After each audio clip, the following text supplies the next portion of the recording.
manufacturers, and the Kenyan National Chamber of Commerce and Industry.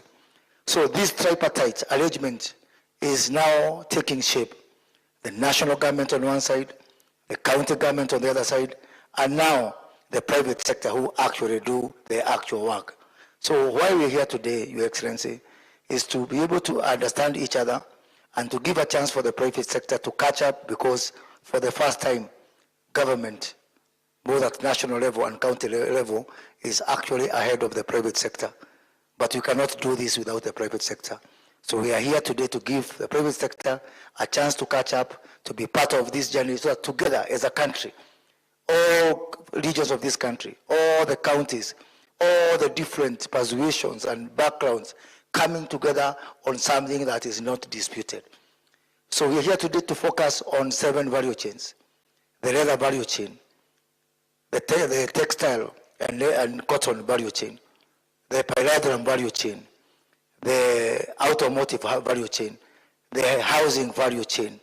All these value chains are what we have identified as part of the bottom-up economic transformation agenda as having the highest potential of lifting this country in terms of getting out of the lower middle income status to the upper middle income status. We can do it, and we can create jobs. So let me take this opportunity to invite the private sector to make a presentation of how they see them working with the national government and working with the county government in this journey towards productivity, incomes, and jobs. And to present the private sector is none other but the Chief Executive Officer of the Kenya Private Sector Alliance, Madam Carol Kariuki. Welcome.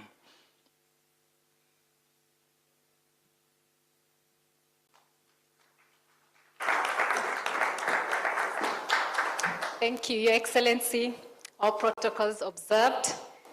We're going to start this conversation with a presentation, and that will be done by Anthony Mwangi from KM, who is the CEO of KM. And then after that, we'll have a panel where Your Excellency and Chair of the Governors Council will join in, and I'll join in.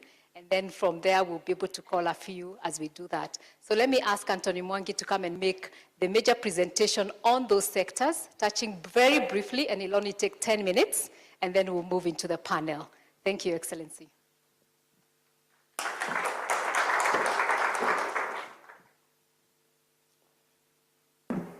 Your Excellency, the President, Excellencies Governors, CS Moses Kuria, other CSs present, all protocols observed. Good afternoon. So as Carol has said, I'll present very high level on those 7 value chains, and I'll cover that very quickly. You'll forgive me if I churn numbers, but we are here to talk about those numbers. So let's go to the first slide.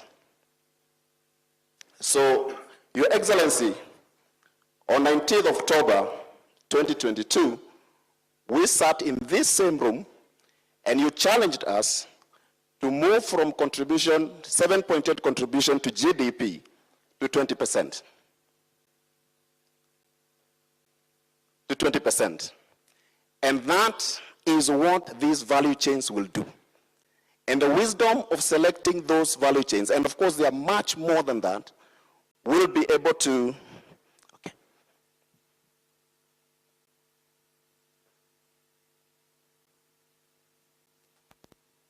Thank you, June. So we'll be able to move that contribution to 20%, as you said, 20 by 30. But what does that mean? That means that you're talking about 5 million jobs. We're talking about contribution, not only 1 trillion today, but 5 trillion. Let's go to the next slide.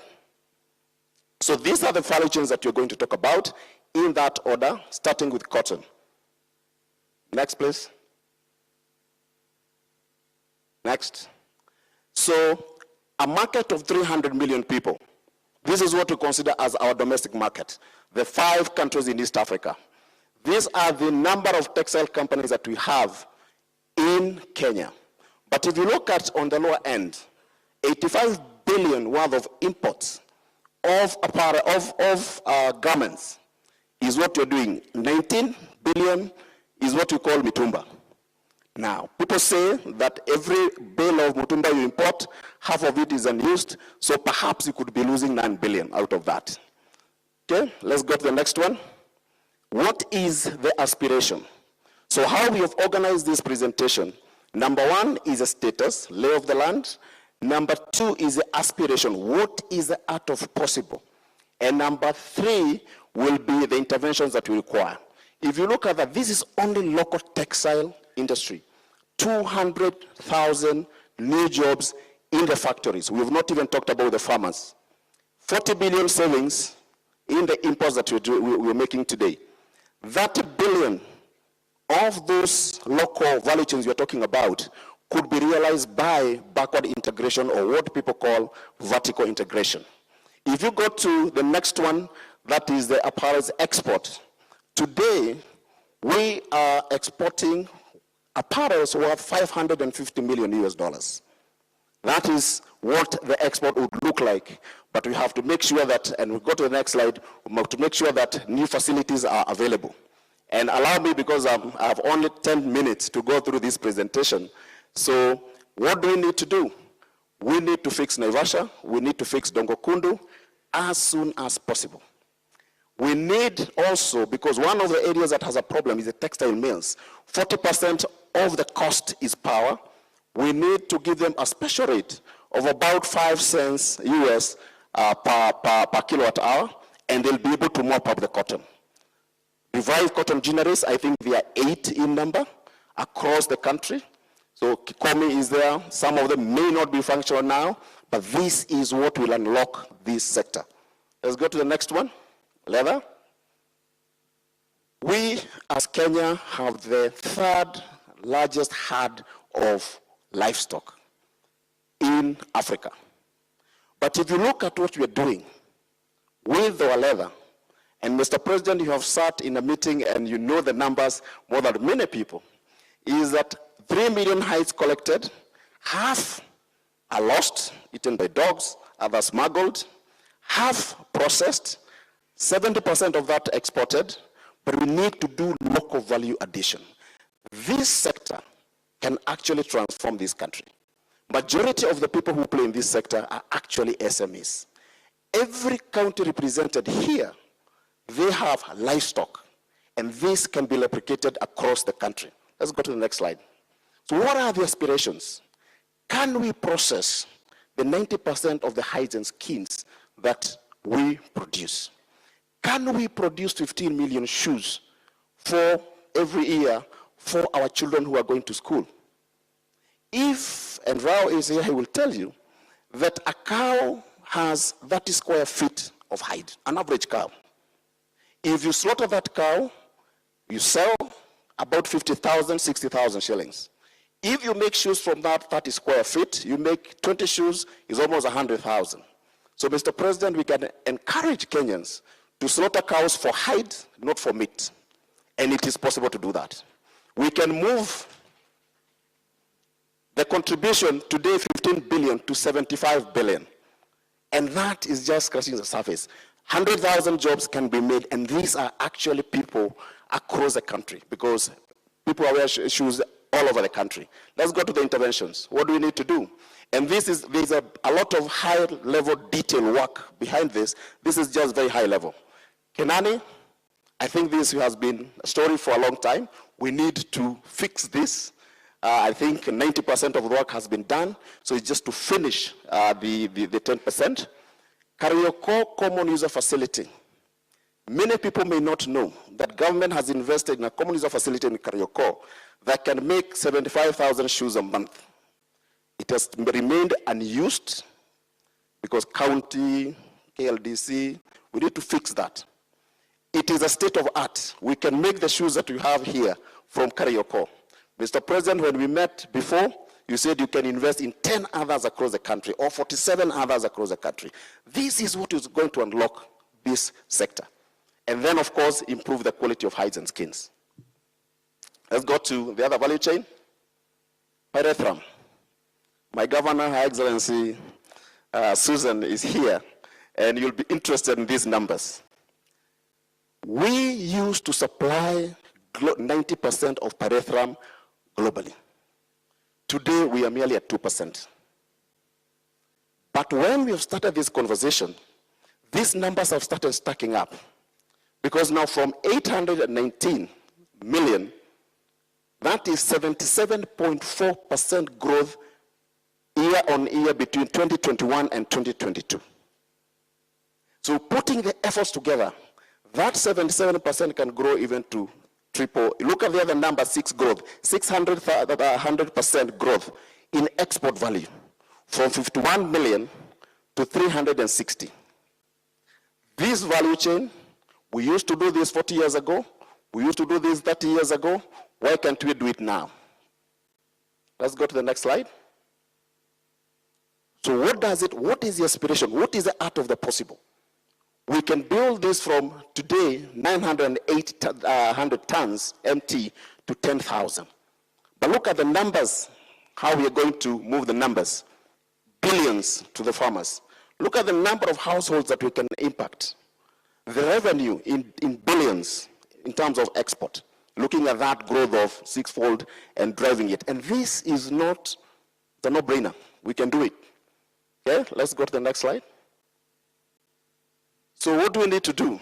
Just giving farmers access to the seedlings. Let's just give farmers access to the seedlings. Today, even if I wanted to help where I went to school in Timboroa, slopes of Timboroa, there are no seedlings. So we need just like what Your Excellency have done with BT cotton, we need to do the same on pyrethrum. Let's go to the next one. Farmer. And farmer is very, very interesting. As you can see, that is only our local market in billions, 273, that is what's addressable market. 70% of the drugs that you consume here are imported. 60% of those drugs are generic drugs, meaning we can make them right here in Kenyan soil.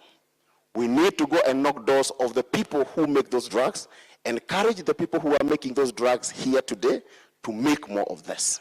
We have not even touched Africa. We have unique tropical diseases within this side of global south, and perhaps this could be the hub of that innovation. Let's go to the next slide. So what is possible? If we only touch 5% of African market, which is 1.8 trillion, what's called the total market. If you only look at that as addressable market is only 5%, which is very low ambition, we can go to 88 billion. These numbers are possible, and these numbers, we have cracked them with the sector and saying, if you're granted what you want, what would you do? Let's go to the second value chain. So what do we need to do? We need to give incentives to the local manufacturers of pharma. Because today we are competing with a global, because these are big and heavy investment. They cannot be able to compete with the global manufacturers. Either we bring the global manufacturers here, but as we do that, we give incentives. Let's go to the next value chain. Edible oils. You've been very vocal about this, Your Excellency. The import of what you call CPO, crude palm oil, is $1 billion US every year. That's what we have, 1.1 perhaps even more than that. We have these companies that are in local processing companies, fairly doing very well, 100,000 jobs in the value chain, including packaging and all that. This is one of, when you do backward integration, is what you can stop reducing or start reducing the import bill on this value chain. Okay, let's go to the next slide. So what do we need to do? Is it possible to start moving palm oil to other oil or to other oil seeds? Is it possible planting our own palm oil? Studies have been done. The Lower Tana and the whole of Western Belt and Lake Basin, we can be able to do edible, palm oil or palm. Across the fence on the side of Uganda, they have done about 60,000 acres done by Kenyan investors.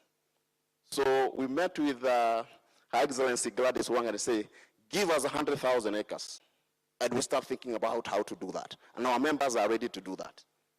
This is possible. But we cannot, again, expect the same companies to buy the land. We need to think about how do we facilitate them to get that land. Let's go to the next one.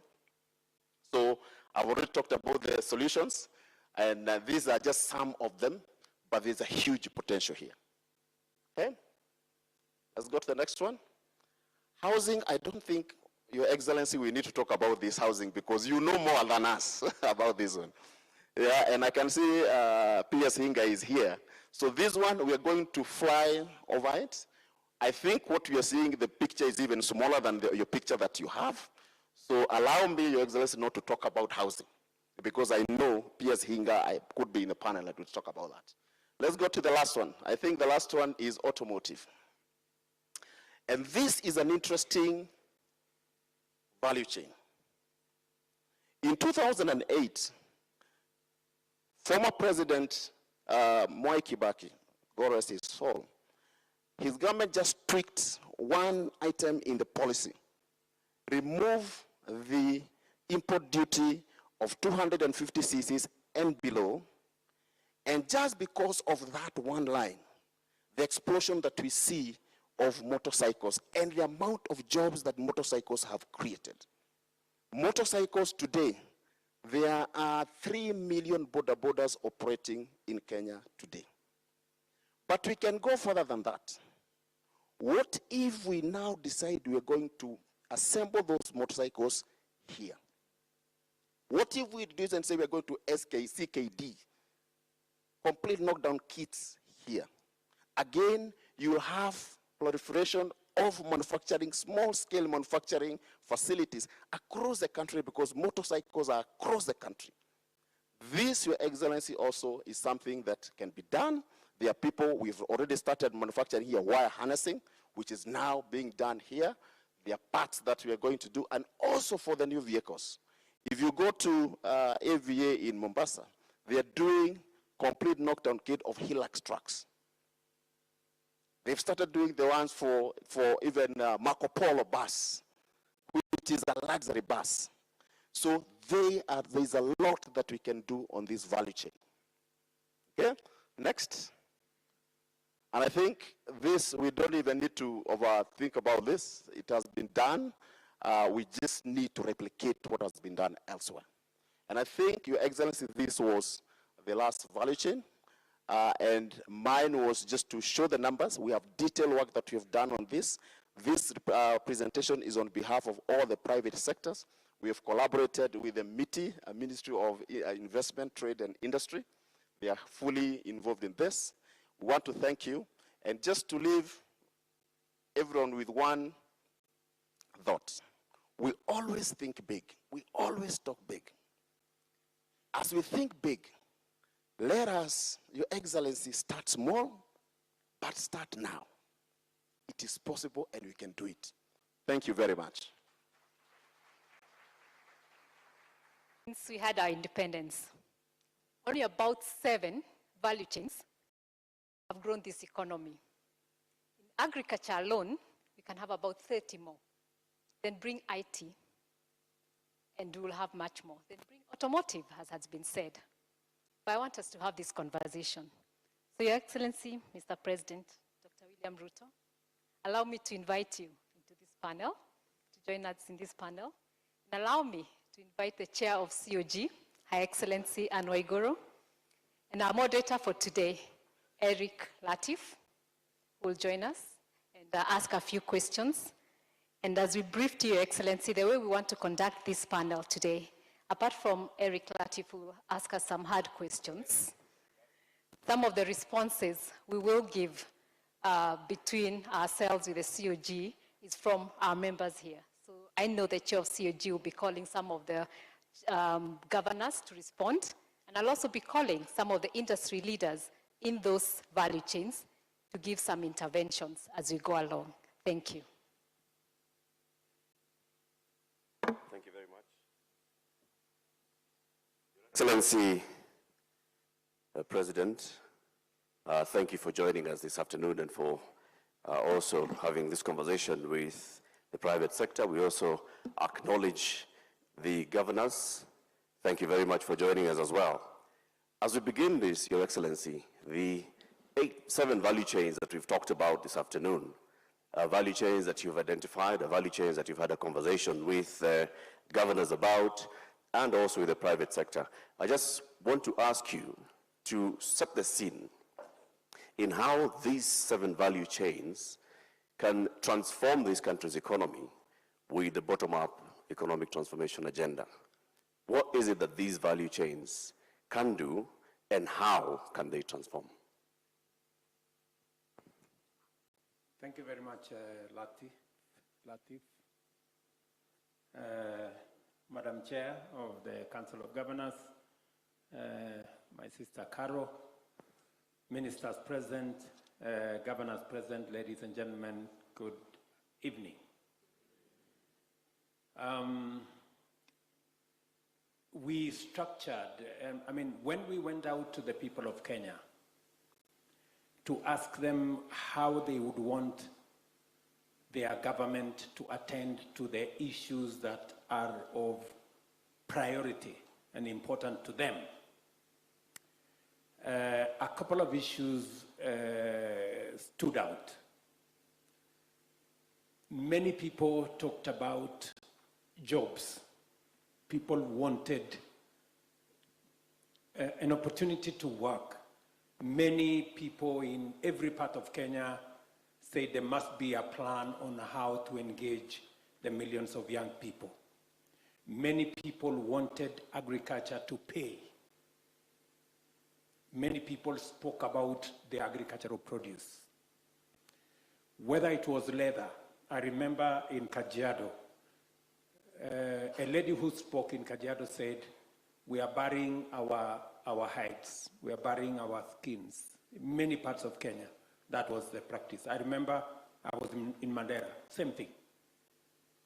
Many people, for example, when you were in Nakuru, you remember Susan, many people talked about pyrethrum. They said, we used to make money from pyrethrum. We went to school with using money we parents get from pyrethrum. What happened? And many of the value chains, whether it is cotton, we went to Elgeyo Marakwet, people were asking us, what happened to cotton? We have a ginnery somewhere, I think it was down in Baringo down, where they said the ginnery has died or something. We went to Kitui, and it was the same story. So the value chains is part. These value chains are part of the bottom-up economic transformation agenda because it came from the people, number one. Number two, we decided intentionally to arrange the budget in line with what we consider to be the deliverables that will respond to what the people of Kenya wanted. If you look at our budget, we have deployed in these, I think 8 value chains, we have deployed 260 billion Kenyan shillings, right from production through aggregation, through value addition, through processing and manufacturing, all the way to export. Because for a very long time, it was disjointed. We didn't look at organizing resources using a value chain approach, so that if you invest in production, you must also think about, okay, what happens when production is successful? You must plan for the next thing. Then if the production is good, you must think about storage. You must think about aggregation. When you have aggregated, what is the next step? How do you reduce post-harvest losses that account for 40% of all our agricultural produce losses? We need aggregation, we need value addition, we need cold rooms, we need processing, and we need to access the market. We need to take it to the next level. So That is the essence, as you asked me, that is the essence of how the value chains are related to the bottom-up economic transformation agenda. And we have had many meetings on all the value chains. We have had a conversation, for example, about housing. You know, housing is not a new program. We started this housing agenda in 2018. And unfortunately, we didn't get the results we were looking for because we were unable to make some difficult decisions, which we intend to make this time round. And I hope that we can do this together with the private sector. That's why this meeting is very important. This meeting is important because we have the Kenya Association of Manufacturers. We have KEPSA in our midst. We have Kenya National Chamber of Commerce in our meeting. These three organizations have already opposed my plan on housing. And I'm asking myself, good people, yeah? The interventions we are making is so that we can promote manufacturing.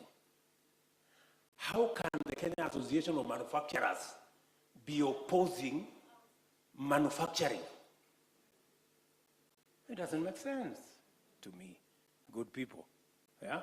So that's why we need to have a candid conversation, because there is nothing new we are discussing. Nothing new.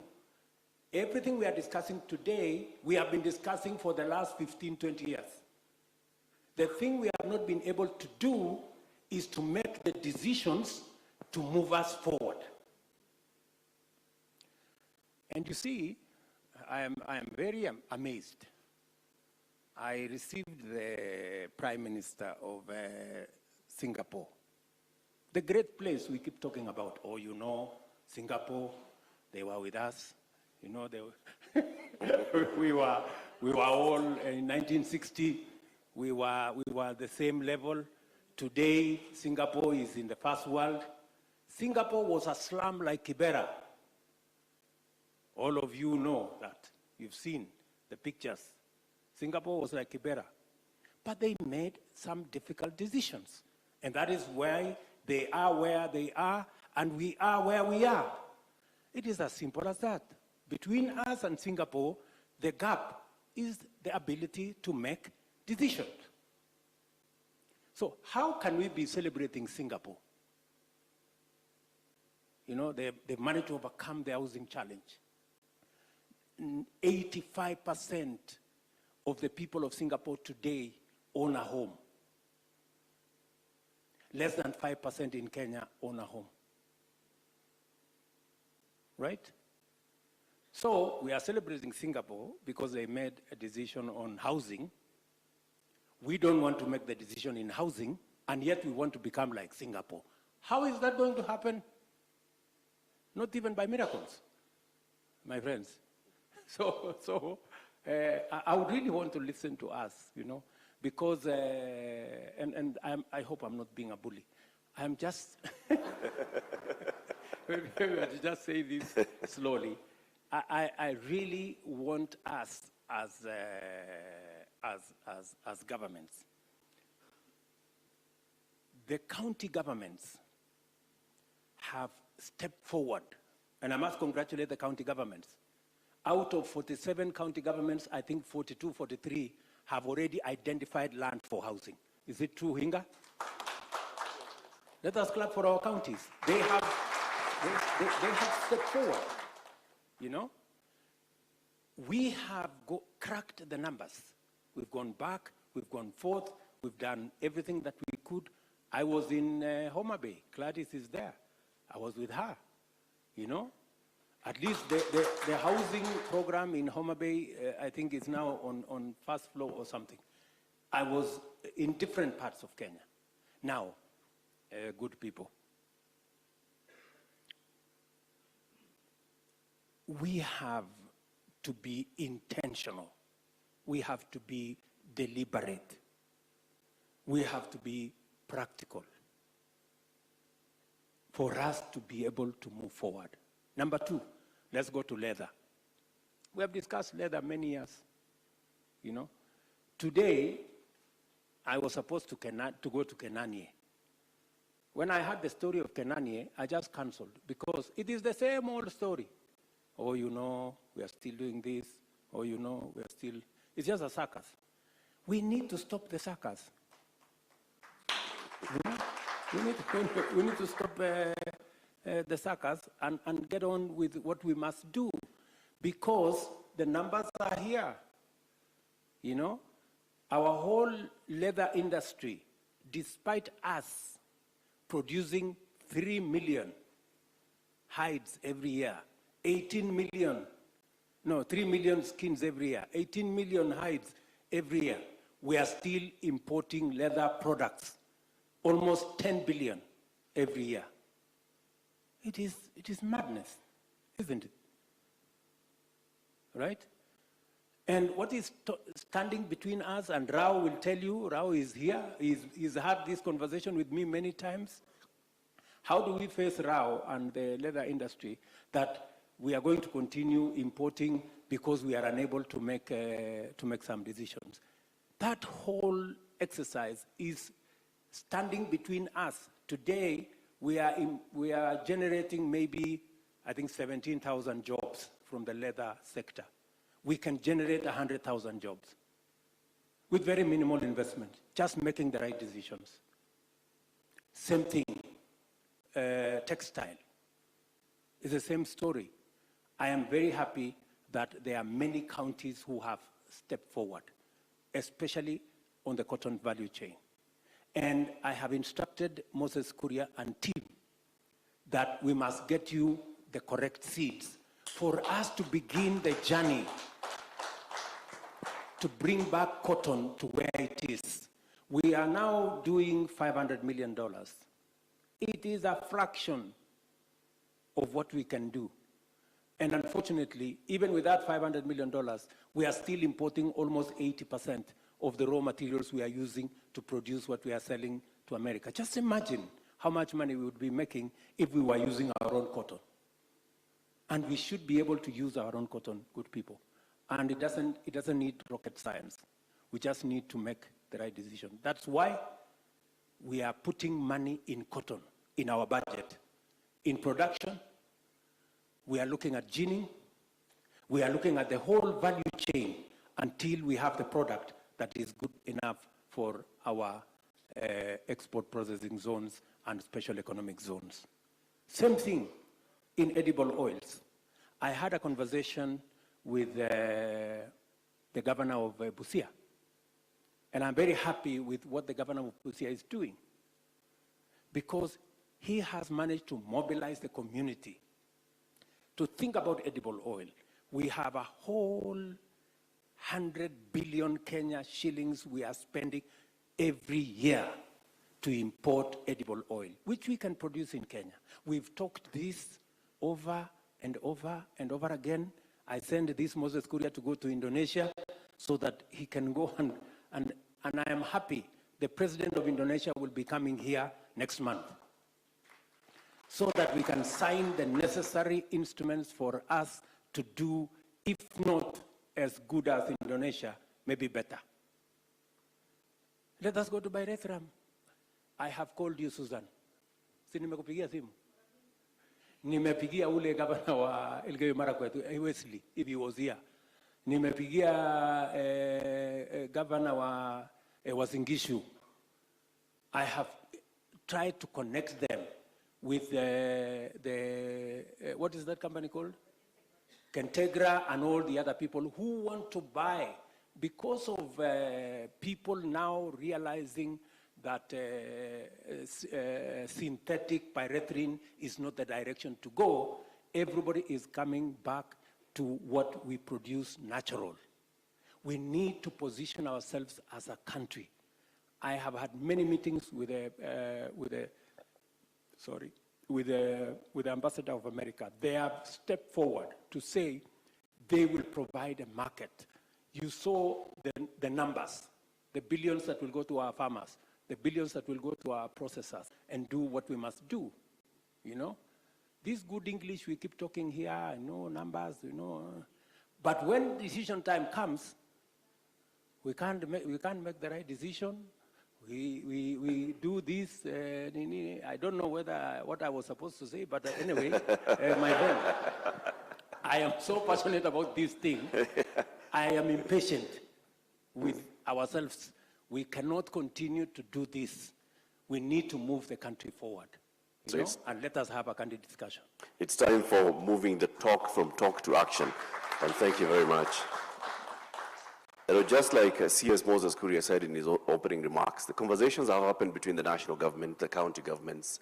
You've had agreements on this. Today is an opportunity for the private sector then to come on board and to present what they feel ought to happen as facilitation for them to be able to participate very well in this. Let me come to you, Governor Anne Waiguru, as chair of the Council of Governors. The conversations that you've had held at the summit with the president, and then also, of course, in the council itself, and discussions that need to happen. What is it that counties are doing and have done so far in these 7 value chains to get the ball rolling, so that we move from the way the president is saying, we move from talk to action? What are counties doing to act on this? Thank you, Eric, Your Excellency, and the private sector colleagues, governors, all protocols observed. Good afternoon. Counties have been in this conversation since this government came to power. And not only have we been in the conversation, we've also been working backwards to ensure that whatever it is that is in the policies and in the manifesto, especially of the government, and specifically to do with manufacturing and agriculture and trade, that we are ensuring that we are aligning our county integrated development plans to the BETA program of the national government, because that's the easiest way to get funding for the things that we require. Now, what most of us have heard is about the CAIPs. You have heard that we have the county aggregation and industrial parks, where we are partnering with the Ministry of Trade to set up industries, both at the small scale and medium and large scale at the county level. What you don't know is that this was an answer to prayer for very many counties. Kirinyaga, for example, had been talking about it for a very long time, but we never had the resources. So we had kept pushing it forward. Now this government came and made it the priority. So we're only required to put in a certain amount of money. The national government will provide and then give this support of aside land for the industrial parks, which you have seen advertised and has been mentioned. And apart from ensuring that we have adequate land, not just for what we're building now, but for expansion in the future. All these county governments, and would have been more, Your Excellency, it's just that the notice was a bit short, and yesterday was Madaraka, but we're about 15. I'm trying to trace them. I was trying to see where they're sitting. All the county governments you're seeing here, and many that are, and the rest who are not here, we have all identified our value chains. We haven't just identified our value chains from drawing it from a hat. We have looked at what it is that we've been producing and that which we really would need to move to the next level in terms of processing and value addition. I will give you an example of Kirinyaga, and it's not one of the value chains that's listed here, but avocado oil, I think, is avocado oil is one of the edible oils. And in Kirinyaga, for example, about 4 years ago, we started giving seedlings to farmers for hash and fuete, which has increased the production of avocado by over 4 times. Now, you will hear a lot of complaints about these avocados because, oh, there's no market, and when there is market, the price is very low. We are being exploited by the people that who've been brokers who've been coming to buy. But now, because of what we are doing with the industrial park, we are going to be expecting that we will have, for example, as an industry, someone aggregating at the industrial park for export, and also a medium-sized or large factory for processing avocado into oil that is used for cosmetics or is used for cooking. And we haven't just said that we are looking. we have been in the process of engaging potential investors. They're already knocking on our doors. When they hear there is an industrial park, people are coming and saying, I can do this. And we've done the same as well for the tomato value chain. Kirinyaga is one of the leading producer. It is the leading producer of tomatoes in the country, 60,000 metric tons, and we can do that twice a year. And a lot of that tomato, over 40% goes to waste because we haven't been able to store. Until now, we finally see light at the end of the tunnel with the Kipes, because in the Kipes there will be the cooling facilities, Your Excellency, which you suggested that every industrial park must have to be able to store the tomatoes. So that's just in a nutshell. So working backwards for all the value chains that you have had here, and the governors will be speaking for themselves to tell you what it is that they are doing with respect to the specific crops that we're dealing with. But it's not just about agriculture. There's also the issue of manufacturing, for example, pharmaceutical. That doesn't require maybe the production in agriculture. But I was just having a conversation with His Excellency just now in the holding room, telling him that he may be aware that this country imports saline water. We don't produce our own saline water. We import saline water. So every water that is used in hospital for drips or for eye drops, it's imported. Yet we have rivers. Between me and Governor Ses, we have Nyamindi River, which has the cleanest of. Why don't we have a saline water factory somewhere between Kirinyaga and Embu? That's an example. But this Kipes is a step towards that, and I must thank His Excellency for driving this agenda, and the minister, he really pushes us. And sometimes we complain, but we are getting there. We are getting to ensure that we are working backwards to provide what the farmers require, the seeds and all, and then going all the way down to ensuring that we are providing space for industry and for private sector. And today we'll be looking forward to hearing what it is they have for the counties. Thank you. Thank you very much, Governor. And Carol, I want to come to you to hear from the private sector. We've seen the presentation by Anthony, what the potential is. The private sector is therefore aligned with the entire vision that the president has. But then what is it that you need done so that you can get on ground and start doing these things in all these counties that are prepared? What can the private sector, what does the private sector need today? Thank you very much. Let me first tell the president, you're not bullying us. We are aligned. And whatever the issues are, these conversations will sort them out. And we'll be able to get to that. And if you remember when during the manifesto discussions, when you met us, we did bring to your attention about one of the value chains, housing, and how exciting it was for us to see the SMEs and the big companies coming together and creating that value chain, and what the transformation of lives of a small Juakali association and their families, of what that had happened. So it's not lost. We're going to work on it, and we will get there. So be assured. And we've worked for many years together. I always remind the president that he's the first minister who ever called me during coalition government on a landline. And so I know his way of working. So, so I'm excited that we're having this conversation. And as KEPSA, we're able to bring all the sectors together for you, whichever sector. And this is meant to the governors, that if you need to meet the sectors, you don't have to keep wondering which association, which subsector can do this. Call us, we will rally them. If you need only one sector, then you can call one sector. But if you need the sectors around, we will bring all of them to you.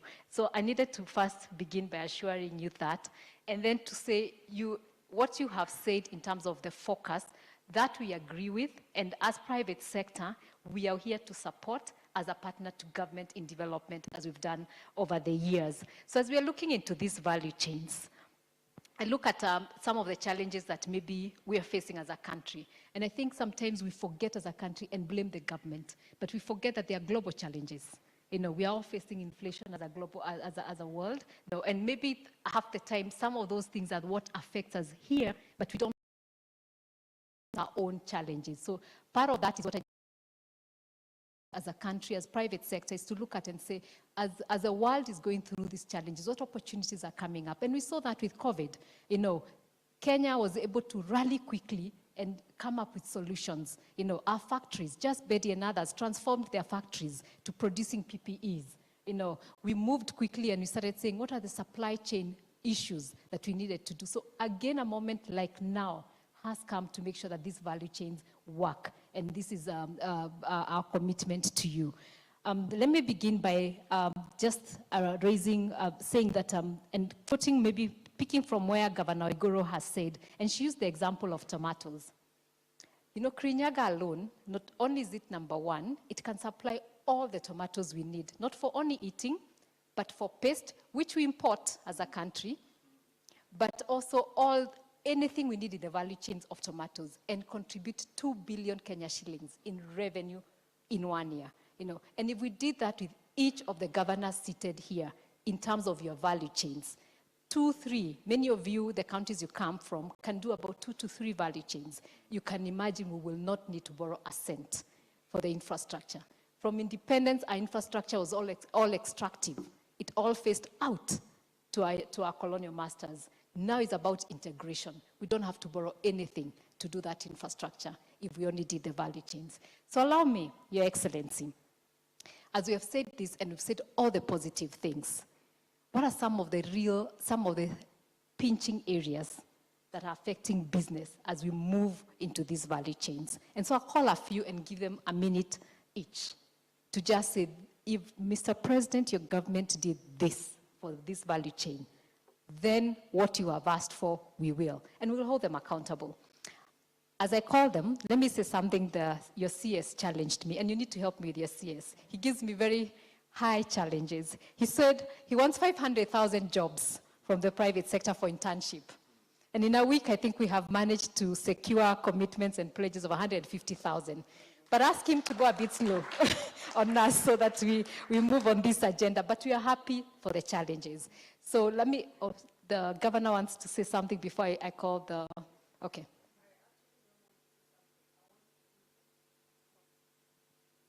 Before sorry, Excellency, before you call the private sector, because I thought we were just doing opening remarks and then going to the different sectors, allow the governors then to first talk about their value chains before then we hear the response from the private sector, because I thought we were still at the opening remarks. If you'll allow me, I will ask Governor Susan to talk about pyrethrum, and then I will ask Governor Wanga to do cotton, and maybe mention something on edible oils. And then after that, Governor Sicily was also to input on edible oils, mostly, I think, from the nuts, macadamia, and also the... We might need some affirmative action. Sorry, Your Excellency. For once, Your Excellency, the shoe is on the other foot. I hadn't actually even realized, but they're the ones who volunteered, but you'll be happy to know that we have Governor of Wajir. Ahmed will talk about leather, representing mostly the ASAL counties, though we know that the leather industry is not just from that side. Governor Badilisha also has told me that they used to produce pyrethrum, and there are certain interventions that they would require. So that for the first round, if we can do that, and then Governor Lusaka will also come in after that. So if we may request that you do 1 minute each, and then we can move them back to the private sector. Thank you. Well, thank you very much, Your Excellency. Thank you for this opportunity. And for me, really quickly, pyrethrum is also something that together with Your Excellency, we have been very passionate about. And the reason for that, without going into numbers, because I'm sure you've seen them, and I like to pride myself or pride Nakuru as the home of pyrethrum. You can imagine that a few years ago, my numbers, by the way, were saying 80% globally. They used to get that from Kenya, but I've seen from, I'm sure your numbers are better, it's 90%. And now we are only at 2%. So you can see the level of opportunity that's in there. But also I'm glad to see that in the last couple of years, we've woken up to the reality that we really can do well. From being out there with the farmers, I know initially we sort of, as a country, perhaps mismanaged a bit the bit about payment to farmers, and that is what made many of the farmers stop doing pyrethrum. And some of them challenged me and they told me, you know, if we plant potatoes and we don't get a market to sell them, I can feed the potatoes to my children. But on the other hand, if I plant pyrethrum and nobody buys the pyrethrum, kind of can't eat it, yeah? So that was sort of the logic, and they moved away from that. But from where we are, Your Excellency, we actually have a very good block of counties. Beginning with myself, we have West Pokot, we have Elgeyo Marakwet, Laikipia, Meru, Nyandarua, Kericho, Bomet, Trans Nzoia, and Uasin Gishu. Oh, Nyamira, sorry, plus Nyamira. So together, we are forming a really good block there, and I want to say it here, and I believe Brian and Dave are in here from Kentegra, who have been very helpful in bringing farmers on board to continue or to agree actually to plant pyrethrum, and we've been out there together on the ground. And from those farmers who have been able to do it, really, Your Excellency, you can see the difference. We went out there, we would measure it, they get some receipts and they pay them within a week or two, and the farmers were telling me you can even use now the bursary money you used to give us to do roads, because with those receipts, the principals in the schools accept their kids, and when they are paid, they pay. So it's a big deal, and it's coming along. We are pushing it.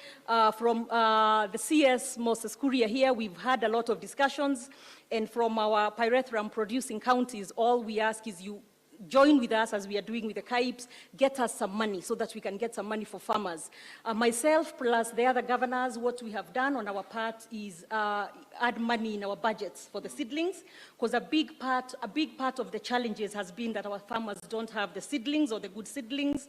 I use Kentegra a lot, for example, because I've worked quite a bit with them and I've seen the kind of extension services they are giving to the farmers, which is really critical because they need to sort of understand the best practices.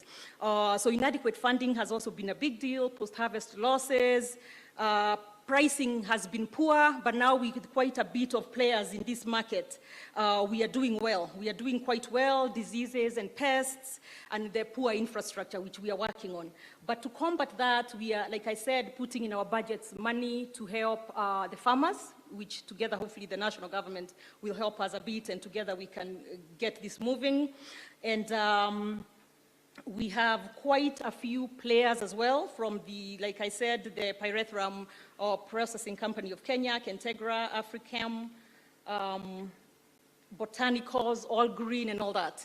In addition to the seedlings, we are also providing, in partnership with the stakeholders, some of these partners here, we are providing modern dryers for this pyrethrum for the farmers, which is also going a long way in their being able to get good pricing for their pyrethrum with, I'm finalizing now, I can see you're moving. So we are working very hard on this value chain, and in addition to that, as a county, we are bringing or mobilizing the farmers together so we can form cooperatives for better bargaining power, and as well as pyrethrum growers associations and that sort of stuff. So that is where we are. I wouldn't take much longer than that, but I'm glad our numbers are going up, and I promise you, Your Excellency, that we are going to really run with this and get us back to where we used to be. Thank you. Governor Wanga.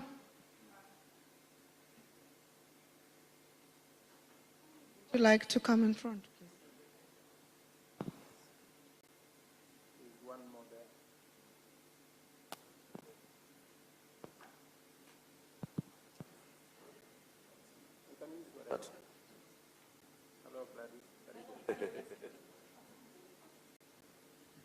Thank you, Excellency.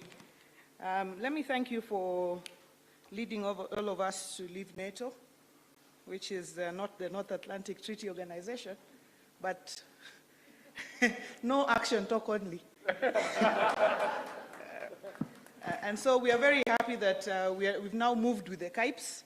And when this came up in Naivasha, Your Excellency, we said this is what we've been doing. You met us where we were going in terms of getting our industrial parks together. So I think that's a step right direction. Now, speaking about cotton and the cotton value chain, I think what we need, as you said correctly, is the correct seeds. In Homa Bay, for example, we've now, using the NARIG money under the World Bank, mobilized farmers in their cooperatives and supported them. But now, we've now registered over 12,000 farmers with about 15,000 acres of land. If you calculate how much seeds we need about 22,500 kilos of seeds. And we had already talked to our farmers about BT cotton. But now it's become very difficult to access the seed. I'm glad that the ministry next week will be coming to Homa Bay with 3,500 kilos of seed. So you can see the gap is still very large. And if you look at the yield, if we had BT cotton, 22,500 tons, we'd be able to produce at least 22,500 tons of cotton at the end of the day and be able to support Rivertex, which only needs 56,000 tons for the year. So the seed question is big. And what we said, Your Excellency, when we met with the minister was, the national government doesn't have to give it all. If we can acquire it, and we have a G2G, so that counties we can also put in, because this is our lifeline as well, so that counties we can also put in money to buy the seeds. But we need to know where to buy the seeds, because you know, if seeds don't grow, it's an impeachment question. Sas can tell you, you know? Isn't it, Sas? You can be impeached if you give seeds that don't grow. So that's a very important question there. So if we can get it from government, we'll know it will be certified seeds that if we give will grow. And of course now following that will be the issue of pesticides and just farmer education going forward. And then there's the issue of ginning. And I think the private sector brought it out. When Homa Bay farmers grow seeds, they are ginned in Salawa, in Baringo. So now, you know, seeing is believing. We know we are faith people. Faith is, you know, believing in things hoped for, but people want to see.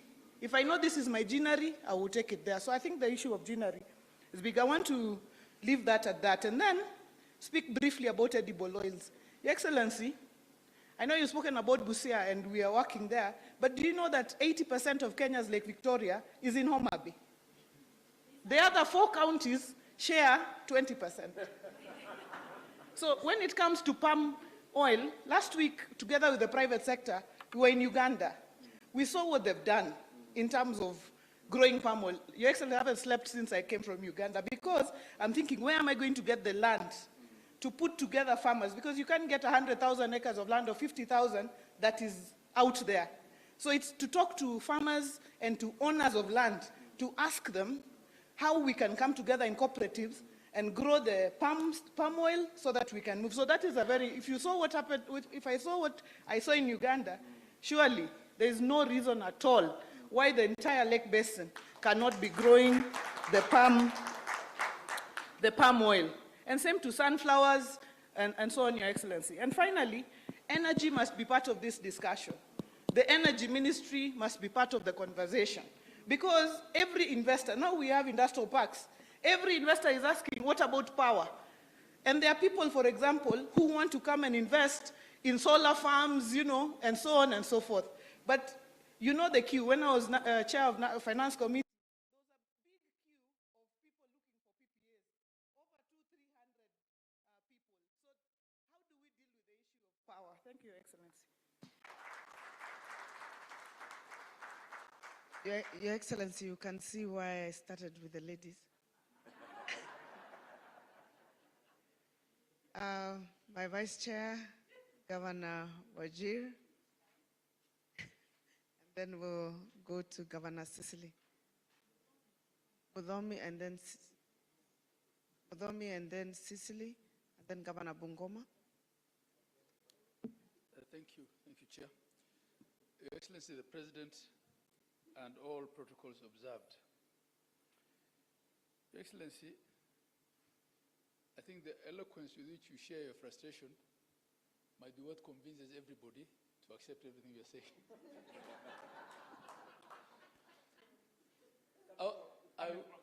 I was so convinced about this housing thing, I wish the parliamentarians are also here.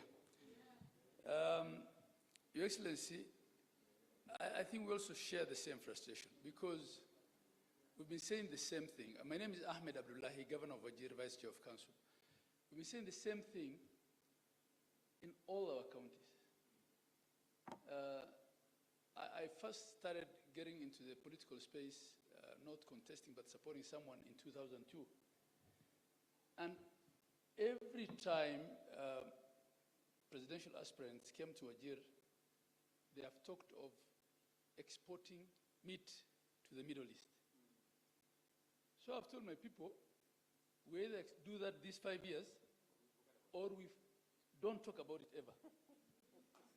So those are some of the things. Now, with respect to leather, I wish I knew that we could make more money from the skins than from the meat. We've just come out of a drought situation, and we've lost, quite some livestock. We could have lost even more had it not been for the interventions of national and county governments.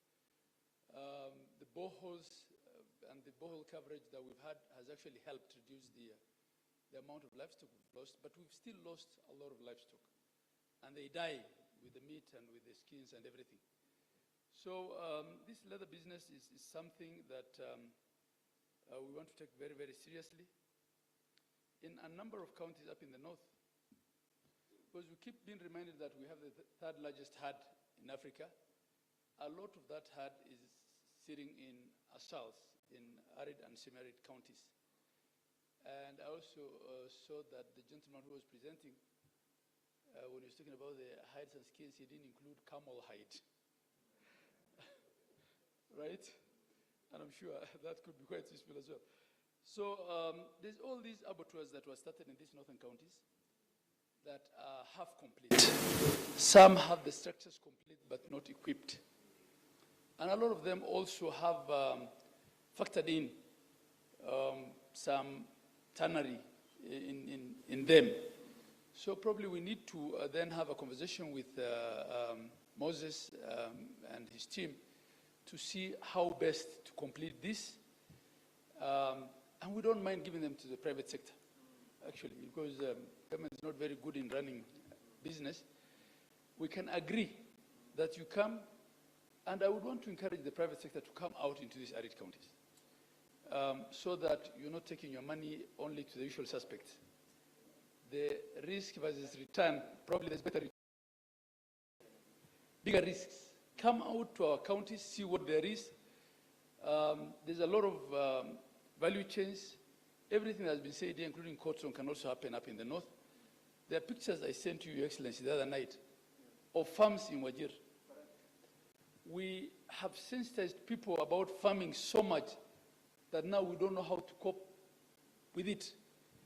We can't deal with the land management issue because everybody is fencing off land to farm. We don't have sufficient storage. Every other day, my CC sends me pictures of onions and millets farms. We just don't know even how to deal with it now. We don't have the cold storage in place. So from one end of the continuum of producing nothing, we might go to the other end. We might have the glut that Ukambani had a few years back with green grams. So for this leather, and there's a lot more that can be done. We are, sold to this idea, and we're willing to work with those in the private sector to come and invest in this sector. And there's a lot of hides and skins that people just waste. We use it as sleeping mats. Sometimes we throw it on top of our thatched houses as roofing. So if we can show that there's money, definitely it's something that we're willing to sensitize our people on. And we also will endeavor to complete these abattoirs. My sister has spoken about electricity. It's a challenge in the far-flung areas. Your Excellency, this week, 3 times, my people threatened to ban the KPLC gensets, the diesel generator gensets, because we have had electricity rationing in Wajir Wajir town, for the last 5 years. For the last 5 years. And the generator sets that came, I think some weeks back, Both of them failed because they're old generators. So electricity is a problem. I went to India some time back, about 2 months back, to a place called Ahmedabad. And by local law, every house must have solar panels on its roof.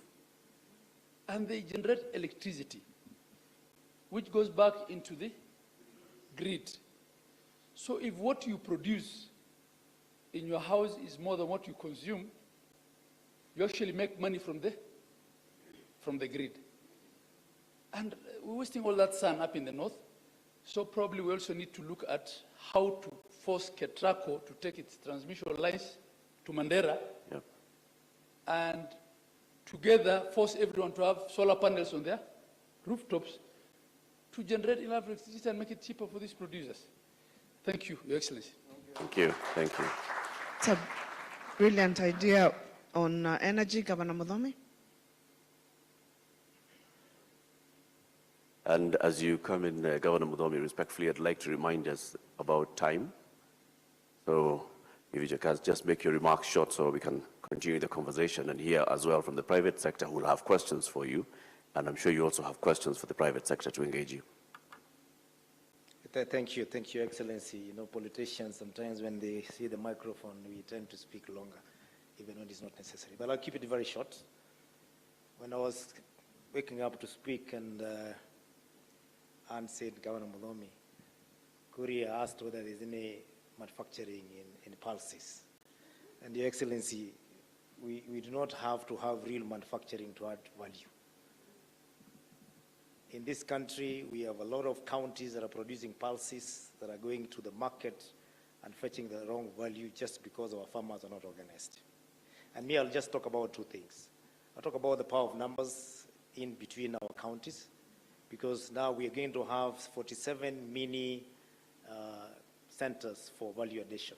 And if you're not careful, everybody needs to be stuck with their own small numbers. And that is why we must have a conversation between ourselves in what we can be able to do within our individual counties, coordinating or collaborating with the neighboring counties. I'll give a very good example. I've been having a conversation between Governor Ann, Governor Barire, and the Meru County about what we produce. There is no value in having tannery in Darkanidi, having another one in Embu, another one in Meru, and that each one of us has small manufacturing with cost. And that is why we've agreed that CES can bring me the hides and the skins. Same with Anna Igoro, because she doesn't have a lot of animals, because she does a lot of rice. And we have now manufacturing that is based on numbers. And lastly, if that makes sense, of course, to most other counties, it is going to be duplicated all over, so that we can be able to have the value of the numbers in having synergy in one production. Your Excellency, you gave me a call the other day and gave me instructions, which I took very seriously. You're not aware that when you called me about the green grams, our people had gone slow on production because of the same problem that Governor of Kitui is experiencing of the prices. So what we did an emergency and we bought certified seeds. And the production at the moment is so high, not just in Tarakanidi, in Kitui, and even in Embu, because the rains were good. And now there's an outcry, because we already announced to them the government is going to take over through the National Trading Corporation and buy the same. So we need to be also alert and be very timely in what we promise our farmers, like Susan was putting it. Because every time we have our production with the promise of the farmers that we can be able to deliver the market and we don't, then it's a problem during the next production. A farmer has no business producing what they more than what they can consume if all of it goes to waste. But I'm happy I'm speaking to the people who are involved in manufacturing, in value addition, which is Kenya, which is KEPSA, and we're in the right market. So again, as I finish, kindly, Moses Kuria, let us see what we can do with the Kenya National Trading Corporation, because right now those places are no-go zone for us as a government. when the people are walking around with half prices of what they were fetching before because of our production. Thank you very much. I think we will cede the space now to the private sector so that the conversation goes on the other side, and if there's another round of questions, then the governors who haven't spoken the opportunity to contribute and also respond to the private sector questions. Thank you, Chair. As we begin this conversation, what we did, Your Excellency, we didn't invite all the sectors. So the associations that you see here today and some of the private sector leaders are the ones around this conversation. So there are many others. So you'll see ASNET here, you'll see Chamber here, you'll see professionals here, you'll see SME here, you see KAM here, but there are many others who are not here. But let me recognize the chair of KEPSA, who is here with us, and as the other chairs who are also in a part of this conversation, and the companies. But as we begin this conversation, I think the opportunities are very clear. The challenge we've had is on the competitiveness. Your Excellency, remember when we were doing the ease of doing business, we did so well, from 189 in 2014 to 56 by 2020, and we worked very closely. I think you're the one even who launched that conversation with World Bank and ourselves in 2014. But the challenge that has remained is on competitiveness. If you look at our imports, they've continued to increase while our exports remain constant. And that's what we need to change with these value chains. And the areas that I think are a problem for us on competitiveness are cost of raw materials. And so it's music to my ears when I hear Her Excellency Gladys Wanga talk about what to do with edible oils. Kalangala Island in Uganda is a must visit for anyone who is thinking of what we can really do with palm oils in this country. Then logistics is the other area that I think we have dropped, productivity and finance. Utilities has been mentioned, energy has been mentioned, but I think something else that we forget is water. We've had great rains, but I think a lot of it is ending in the Indian Ocean. And in a couple of months, we will not have it again. And the water will become a challenge. So those are some of the areas that are really affecting us. So as I ask for interventions, let me ask the chair of KM, Rajan Shah, to actually make the first intervention in 2 minutes on this issue of competitiveness and where the shoe is pinching us as private sector so that we address it in this conversation. Your Excellency, all protocols observed. Your Excellency, 8 months ago, we were in the same room, I believe, nearly 8 months ago, and you gave us a big challenge. We were at 7.3% of GDP as manufacturing, and the challenge you gave us was that we need to reach to 20% by 2030. And we were extremely excited. And you gave us a lot of energy. And we came out looking very optimistic. When I heard you speak today, I could still feel the same energy, Your Excellency. However, as a manufacturing sector, if we fast forward from that time to now, 8 months, there is pessimism. There is pessimism, yet there is hope. There's also hope for the future.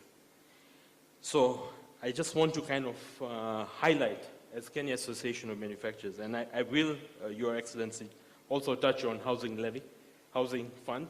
I can assure you as CAM, we are not against it, but let me leave that to the last. So Your Excellency, when you get challenged us with that, and that 20 by 30, we went and sat as a board and looked at what are the main 4 pillars which is going to drive this. And the 4 pillars we came out with was global competitiveness, export-led growth, agriculture for industry, and SME development. And I'm going to touch on probably 3 of them today in a way. Early this week, I also had the opportunity to listen to you at the Africa Continental Free Trade, the summit, the Africa Investment Summit. And I saw the passion with which you talked about Africa Continental Free Trade. and how we need to open up Africa, how we need to open up to a trade within Africa, which is right now at about 15%, and we need to go much higher, like what many other trading blocs are going. However, Your Excellency, to do that, we need to be globally competitive. We no longer can talk about just our local competitiveness. And we have been doing a lot of soul searching at CAM to see where this global competitiveness is going to come from. I'm going to raise two particular areas of concern. Today is not a day that we are complaining, but why we feel that global competitiveness is eroding for manufacturers in Kenya. And I'll give a couple of examples. And I'll relate to our current finance bill. We have introduced a levy, the Export and Investment Promotion Levy. We fully understand the rationale behind why the levy has been put in. Yet, we feel that this is a kind of a tariff which is going to hurt manufacturing. And let me just kind of quickly give you the genesis of how industrialization in Kenya has happened. When industrialization started post-independence, we could only get into conversion industries. Industries downstream where we are converting certain intermediate products into finished products. And over the last 3 to 4 decades, we have gotten strong in that sector of the industry. Now, the time has come for us to backward integrate into doing primary production, so that the primary producers can also supply to these converters. And for sure, as CAM, we support that whole value addition process. However, we need to still keep whatever we have grown in the last 3-4 decades, because these industries in the conversion have also become competitive and are also exporting. And if we increase their raw material cost, which is their raw material cost, it's going to become uncompetitive for them, and it will erode their competitiveness. Yet, at the same time, we can find ways how we can ensure that the primary producers who are making huge investments can still be supported to become competitive, so that they are also, and I'll give you examples of the steel, cement industry. We're talking about the clinker, the industry that we were together, Your Excellency, when we opened the plant of Devki in Samburu, making billets, one of the first of the kind. And we have to be highly applaud investors who are coming with those huge investments. However, how do we work with them and have more targeted interventions to be able to make them globally competitive, so that they can not only have to just sell in Kenya, but they can sell in the whole of the rest of Africa. And towards that end, we are happy to work together to be able to support that, rather than to bring in levies which is going to hurt the entire industry and will also erode our global competitiveness. So, Your Excellency, that was one area. The second one, which is not connected to the finance bill, is our other big factor of production, which is wages. We understand how we need to create employment. We need to, definitely we have a big job. We are talking about 5 million youth that need to be employed. And to do that, we need to think a little bit differently. We need to look at our labor laws. We need to change with times, Your Excellency. The world is changing, where now there are mothers who want to work from home. There are also mothers who only want to work part-time. And yet our laws are inflexible and do not allow those kind of working methodologies. And more importantly, Your Excellency, we need to bring productivity-based pay. By doing productivity-based pay, we are going to probably put more money in the pockets of our employees than how we are doing right now. We are also going to become more globally competitive through productivity-based. And as the private sector, we are willing to work with the government to find solutions around that. I want to touch on one more thing. I'm sorry I'm taking a bit of time. Kenya Association of Manufacturers has also on the pillar of agriculture for industry. I was so glad to hear today the governors talking here about how they want to kind of add in this whole value chain. We just started this initiative last month. And Your Excellency, what we are doing, 1/3 of our membership is made up of the food and beverage sector. Their raw material is the food crops which are being produced in each of these counties. We are calling them sector by sector. There are 34 value chains we are looking at. And we are looking at their demand and how they need their demand, what varieties of the raw material they need, what price they can pay, and what consistency of supply. And now we want to work backwards. And I already spoke with Governor Waiguru that we want to work with all the counties and see how we can link together. We are also working with banks to see how we can organize our producers to be able to kind of finance the production. So I'm very excited. In fact, I personally am in the value chain of pulses as well, all grains. I was sad to hear from 2 of our governors, they cannot sell their pulses. And yet, the problem I have as a manufacturer, I can't get enough of it. And I paid the highest price last year, and still I could not get enough. So, Your Excellency, there is a disconnect. And as private sector, we need to see how to connect the dots here.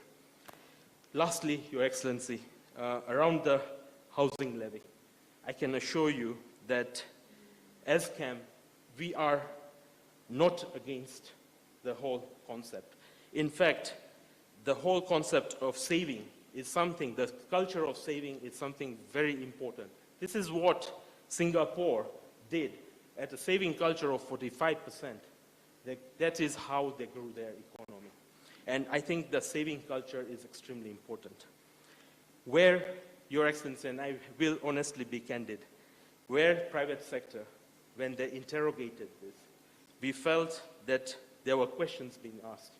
We have seen in the past various other projects which have sometimes gone to waste or issues of governance of the funds.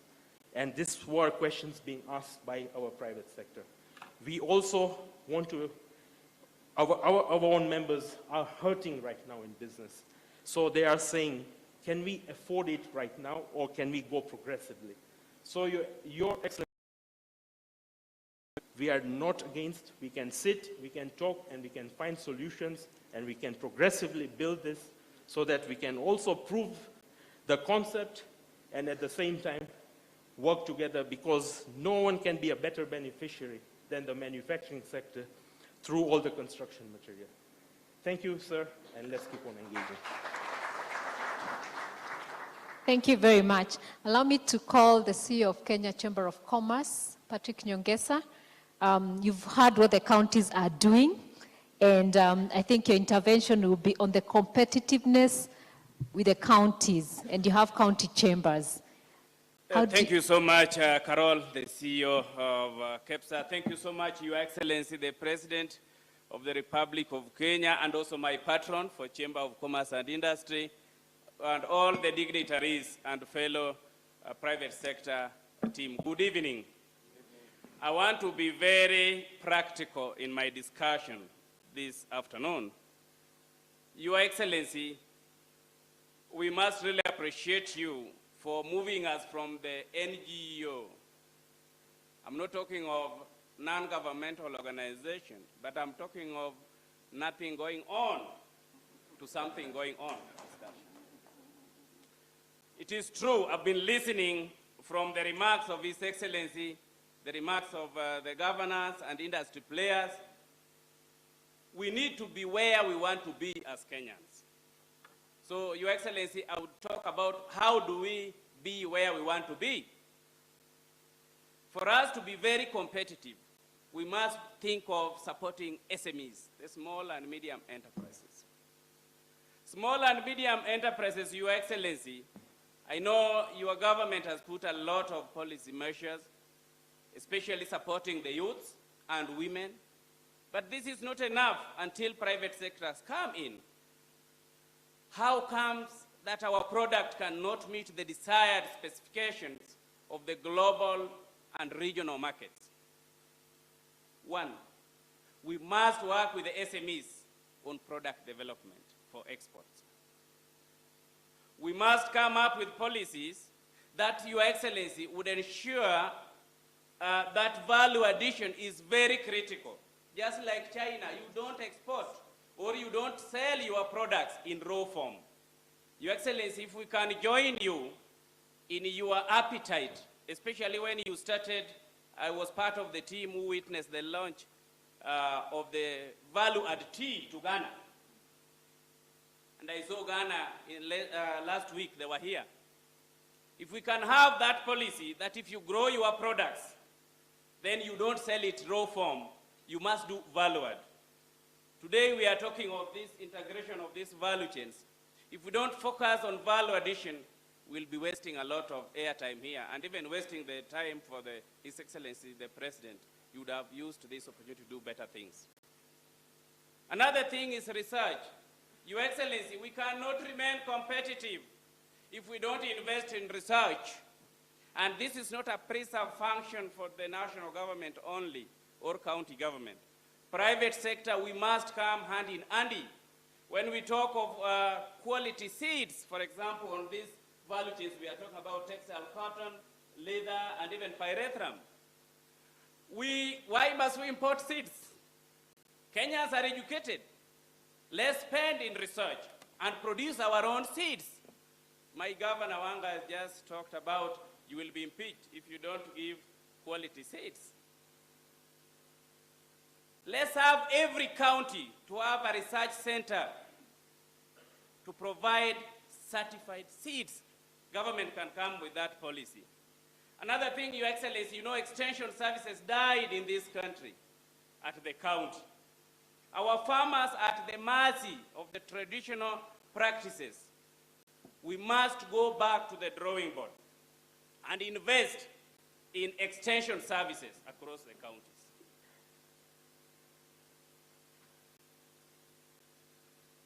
Let our extension services support the small-scale farmers so that the small-scale farmers would be able to enhance on productivity. And to enhance on productivity, we must also really work together, both private sector and government, to really support and protect the local farmers. So that the middlemen in this country, Your Excellency, in absentia, and I'm happy that my minister is here, small-scale farmers never get the desired profit from their produce because of the middlemen. My CS, this is something which we must work together to ensure that we really improve and support small-scale farmers. Another thing which we must improve on is contract farming. Contract farming is very, very key. We have a 1 minute more. Okay. Your bigger brother, Ken CCI, because the other person also had more minutes. Just give me 2 minutes. We must see on how to work on market access and diversification. As Chamber of Commerce, governors who are here, we want to work closely with you so that we support the SMEs to diversify, especially when it comes to production.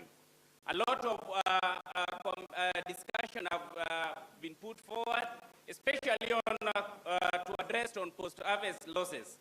And our cold storage facilities needs to really be in facilities in every county. I would tell you the value chains we are talking about, if we don't address post-harvest losses, then we will not make the desired outcome to create jobs and also put money at the hands of the farmers. Lastly, Your Excellencies and the dignitaries who are present, we need to really enhance and promote intra and inter-county trade. Why must you import products which other county, who is just your neighbor, is able to produce? This is something which would enhance productivity, it would enhance innovativeness, it would enhance creativity, and lastly, let's make farming to be youth-driven. We must change the attitude of our youths and the women so that they see agriculture as a commercial entity I want to thank you and Thank you, offer CEO. my unconditional support to work with you to champion all these value chains in all the counties. Thank you so much.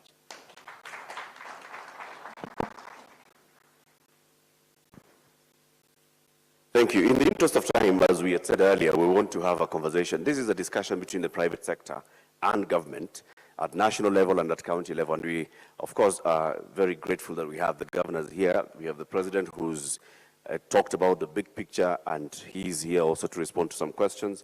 I think, Caro, can you talk about the specific value chains? We have heard of the investment in the pyrethrum sector of cotton, in the cotton industry, of the leather industry as well. Players who are in this sector and who have issues that they'd like to ask of the president or the governors that it need to be addressed so that, like the president said, it's not about talk anymore, it's about getting things done. What is it that the private sector needs to see or to leave out of this room with today that they can actualize this vision going forward? Okay, thank you very much. Let me call Just Betty on cotton and textiles. Please, a minute and a half, just the asks on this sector, especially because you're saying that our issues are competitiveness, is not the opportunities.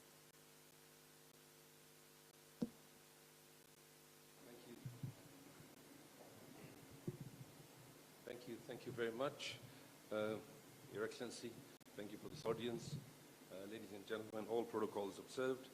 I think the message that was coming out loud and clear from all the presentations so far was global competitiveness. And if we are not globally competitive, we will not be able to export, we will not be able to grow our industry. And in one word, I think what they were all saying is either we are world class or we are no class. Hakuna kitu ya katikati. So we have to be world class. And that involves our logistics, involves our transport, involves utilities, it involves finance, all sorts of drivers of competitiveness. Your Excellency, you also mentioned that the textile value chain generated $544 million of export to the US last year, and of which 70% of it went to China primarily. So we imported our raw materials from China. So out of $544 million, $300 million we actually sent back. That is not what we want to do. We want to keep all 544 million. And I remember 8 months ago when we were in this room, we talked about that is 0.5% of US imports. How can we change that? How can we make it 2% of US imports? How can we make it 5% of US imports? And I think at that point we did commit to you, by 2025 we can give you 2% of US imports, which is $2 billion, and 5% by 2030, which is $5 billion. The direct jobs in that sector would be 200,000 jobs by 25 and 500,000 jobs by 2030. So yes, the textile value chain that you've picked is definitely a low-hanging fruit. It's definitely easily attainable because we are all making world-class product already, and it's a labor-intensive industry, and what we're looking for is jobs. And with that backward integration from the field to the fashion, which is what we are talking about today, from the cotton fields, that all the governors will help us grow to fire up our mills so we can retain that entire value. Right now, Kenya is sitting at a very pretty place, and a very pretty place meaning the global geopolitics that is driving business between the US and China, and it's an open secret. I think if we play our cards right, we could actually be alternative supply chain out of China to the US, but made in Kenya. So we also did mention that there was, and I did talk about a small story last time, about one company that actually transformed Bangladesh to $42 billion. I'm happy to report today, sir, on Tuesday that company will be coming here to meet you for 2 days to see if they can replicate what they did in Chittagong, and so that we can create those jobs in Naivasha. I was trying to brief my governor earlier on. They will be here in Naivasha, and the governor and myself will host them before we bring them to you, and hope that we can transform Kenya to the way you want us to do. Asanteni sana. God bless. Thank you, Jez. Thank you very much. Automotive, Moses Nderito, maybe you can just say, where do you need intervention for us to get to the electric cars, to the electric motorcycles in a minute or two? And as you come, I'll have 2 more quickly, and then I'll turn it over back to the governors. I'll have leather, PVS Rao, and I'll also have housing. And first we'll stop from there before we move to the rest. Thank you very much. Good afternoon, Your Excellency. I am here representing electric mobility. And yesterday we were very excited when we heard your speech at the 60th Madaraka Day. What are we looking for? We are looking for what KAM said. In 2008, President Kibaki gave an enabling environment for two-wheelers. So electric mobility is divided into four. Two-wheelers, bicycles, two- and three-wheelers, motorcycles and tuk-tuks, four-wheelers, which includes vehicles, buses, and commercial vehicles, and charging infrastructure. A little incentive from the government for us to manufacture here locally. There's already 35 companies that are actually in startup phase, have invested over $50 million, and we are looking to push that to be able to actually increase that and actually manufacture here locally, using the value chains already been created. But on top of that, we will be able to support all the other value chains we've had. Those extension officers can use electric bicycles and electric motorcycles. We can do last mile delivery of all those, of the pharmaceuticals, the leather, even in the housing, we can use electric motorcycles, we can use electric vehicles, and even be able to use electric buses to deliver those people to the actual places of work. So for us, we're just looking for a small incentive on the manufacturing side and on the lithium-ion batteries. Currently, lithium-ion batteries attract duty if they're for transport. But if they're for solar, they actually have no duty. If we then were able to have a level playing field, exactly what solar had, exactly what Boda Boda had 8 years ago, I can tell you we will give you an excellent area for investment and also employing a lot of people. And this is an area that is predominantly youth. I am the oldest person in that industry. Thank you, Your Excellency. Thank you so much, Moses. Straight to the point, what you need. Thank you. Let's have Rao, Leather. I know Leather has been spoken a lot. The Vice Chair of COG is right here, talked a lot about it. What do you really need to move it to the next level? Your Excellency, all protocols observed. My name is Rao. I am representing the leather sector, which is one of the pillars. I think, you know, by His Excellency, he's preaching about leather since 2018. And we are very fortunate because the beauty about leather, which no other sector has got in Kenya, is we have raw materials, huge raw material base. We have excellent manpower, and we have a beautiful market among East African countries and Africa and export. Your Excellency, just give you points. You always told us how to think big. We started thinking big in the leather sector. And we have made a lot of, forward, movements since you have taken over. And dear audience, in the last 41 years of my life in leather sector in Kenya, I have never attended 7 meetings related to the leather under one president in 6 months. This is the first time in the history. So we thank you for that. You always say what you want from me and what you can give, what we give as a private sector. I have only 2 things, Your Excellency, that our raw material quality until 2016 was excellent because the slaughterhouses, there was a proper management and it was under national government. Since the devolution has happened, we had a challenge on the slaughterhouses management of flaying and so on, so on, so. I'm very fortunate that we have, on the invitation of His Excellency, the Governor of Shambur, I visited. They have built a modern, slaughterhouse. We want to be a competitive in the world market, and domestically, we need to revive our slaughterhouses. With the training of flayers, and we need good quality raw material, so we don't reduce our duty and export our raw material for food instead of using for a industry. Number 2, we are very happy to inform you, Your Excellency, that the private sector, the tanneries, the small and medium scale, and also large investors are investing on footwear and leather goods. After talking to all our sector members in the last 6 months, they are already in the planning of 500 million shillings has been pledged. They are already ordered the machinery, and we are going on. Now, coming to the last one, which is, I think, your vision, which is one of the best, is to prepare school shoes at the county levels for our children. We want to give a school shoe for every child in this country. We don't want them to wear a plastic. We don't want to walk bare feet. So each county, please, I would like the first 7 counties, please come, talk to us. We have a technology, like our Excellency says, making shoe is not a rocket science. So it is very easy. We are here to work, and we want, Your Excellency, give us 7 counties.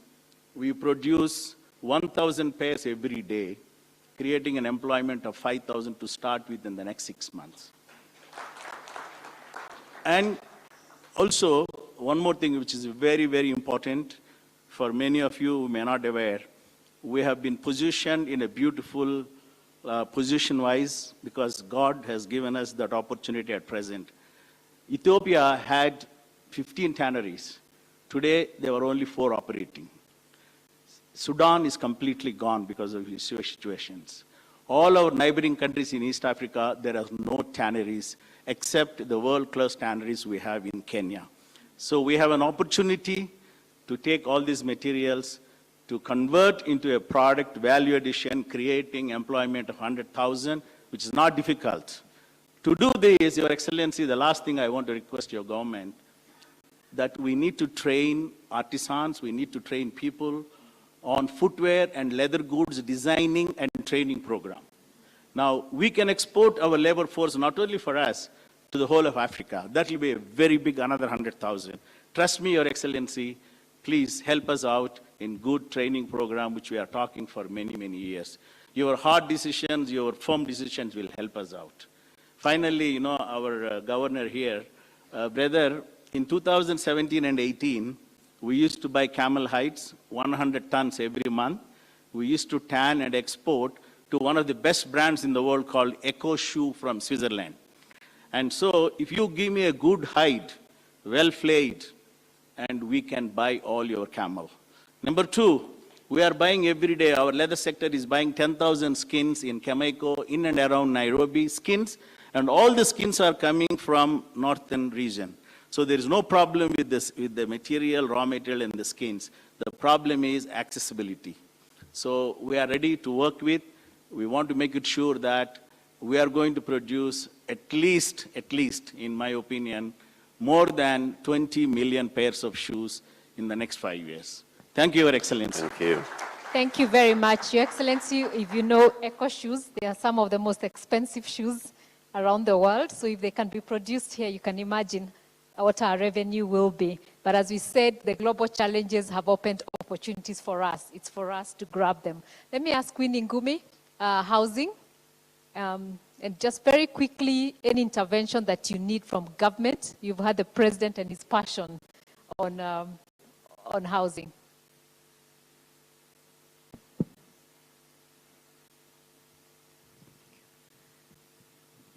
Thank you, Your Excellency.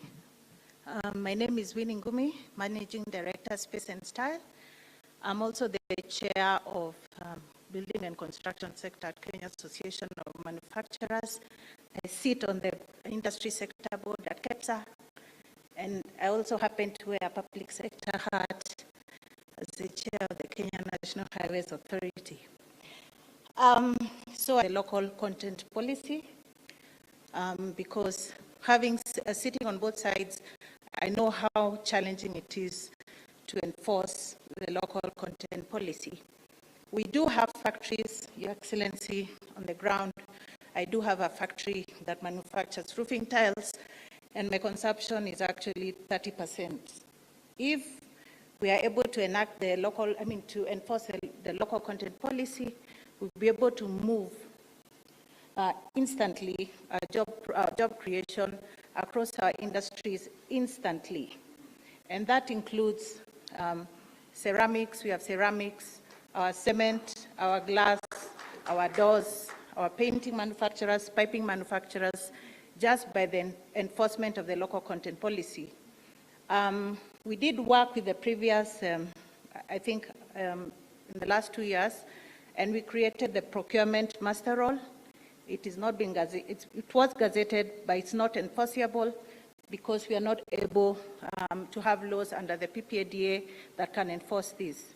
So, Your Excellency, all we need is the right specifications from the ministry, and we have engaged PS Hinga, and we have open doors there to ensure that as long as we are able to manufacture on the ground, that our local materials are the ones that will be consumed first.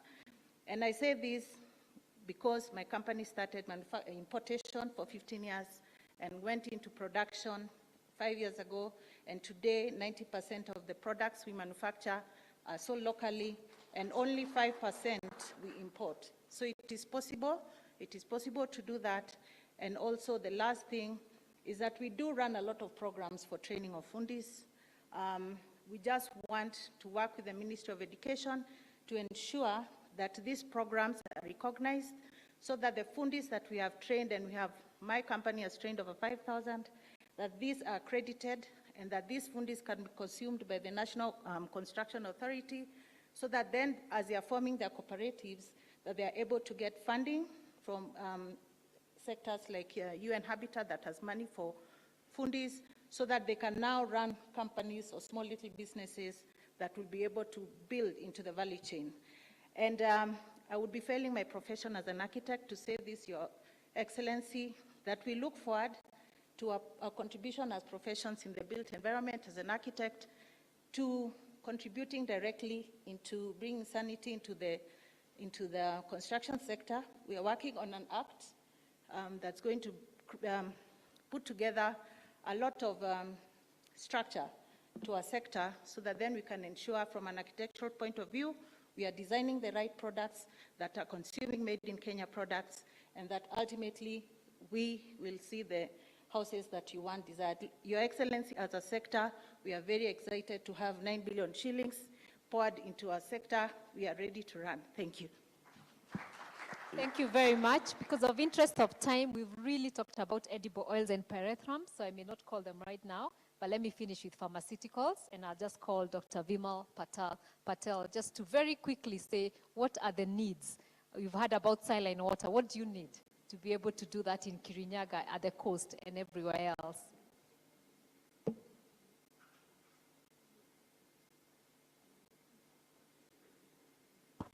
Thank you, Carol, Your Excellency, and all protocols observed.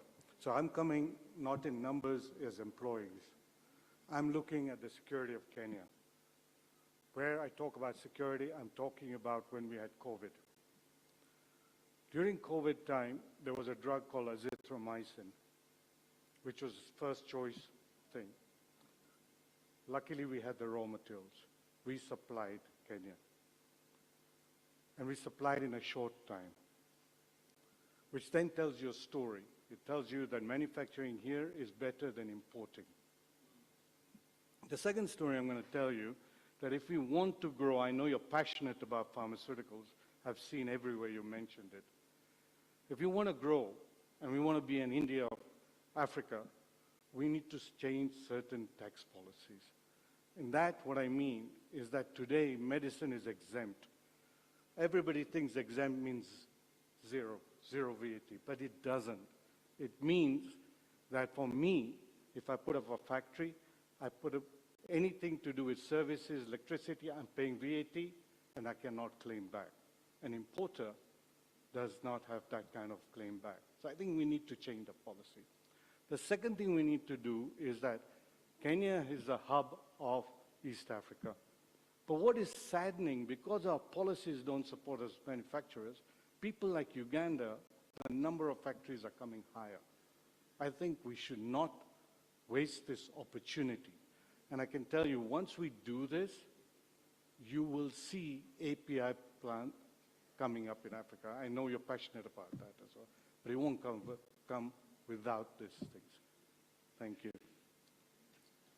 Thank you. Let me hand it over next to Eric. Thank you very much. Your Excellency, you've heard from the private sector and what the private sector has said this afternoon. Well, there's been a bit of talking about what the private sector would like to see, what the private sector would want to get from government, from the national government and from the county governments. And Excellencies Governors, you've also heard this, but also you've heard the private sector speaking enthusiastically about the entire program and saying that they are on board and committed to the value chain approach and how the value chains then can support the economy to grow. Now, I'd like to give the opportunity to you, Governor Waiguru. You heard what the private sector are saying, in terms of they just need to engage with governors to see where the opportunities are per county, like you've said. It's per county, engaging with the governors per county, and responding to some of the needs that they've raised here. How would you make sure that what you've had today is actualized in terms of moving forward a conversation into action? I think as I respond to this, I just want to warn my colleague that I will give him an opportunity to just add to what it is that I'm going to say, Governor Lusaka. On the issue of what it is that the counties need to do, I've had a few statements that have been made. Some, I think one of them was a bit blanket on there's no extension services in the counties. I think what we may need to do is maybe enhance the visibility of our extension services to ensure that we're providing the quality that the private sector is looking for. And I think for us to be able to provide the quality of, let's say, the produce, we need to engage with the private sector for them to articulate and be very clear on what it is they're looking for. We've heard today on leather, what is the situation? They said the quality of the hides is a problem because of the slaughterhouses. So if that is the problem, then maybe Governor of Wajir and other governors who have slaughterhouses will sit with the sector that produces or processes leather and come up with an agreement that confirms what is it that is expected standards, and then an assurance of market if they meet that standard. And then we have a working relationship, and that can work across the sectors. Now, let me ask Governor Bungoma to please come and also respond to a few issues. Mine will be brief. First, as Chair of Agriculture, and secondly, as the Governor Bungoma, and thirdly, in my other world, I was a PS in livestock development. I want to agree with what the Governor Wajir said, because when we were PS, we had a very clear plan on what we wanted to do.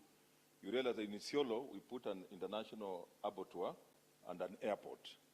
Isiolo the same, Garissa the same, and the idea was to export whatever was being produced there to other countries. So I think we need to follow up and know whether that is still on course, so that those airports can work and they continue producing, so that we are able to implement what you are saying. And getting things done, Your Excellency, all counties are very excited. We were very excited about the housing, the affordable housing.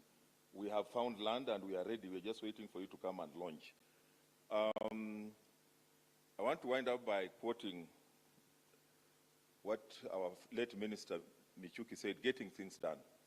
He asked one of our colleagues when I was a PS what it needed to clean Nairobi River. And my colleague said we need a concept paper, we need all those write-ups. He actually chased him from the ministry and he said you are not the right person that I need in this ministry. To clean Nairobi River, you need wheelbarrows, you need gumboots, you need people to clean the river.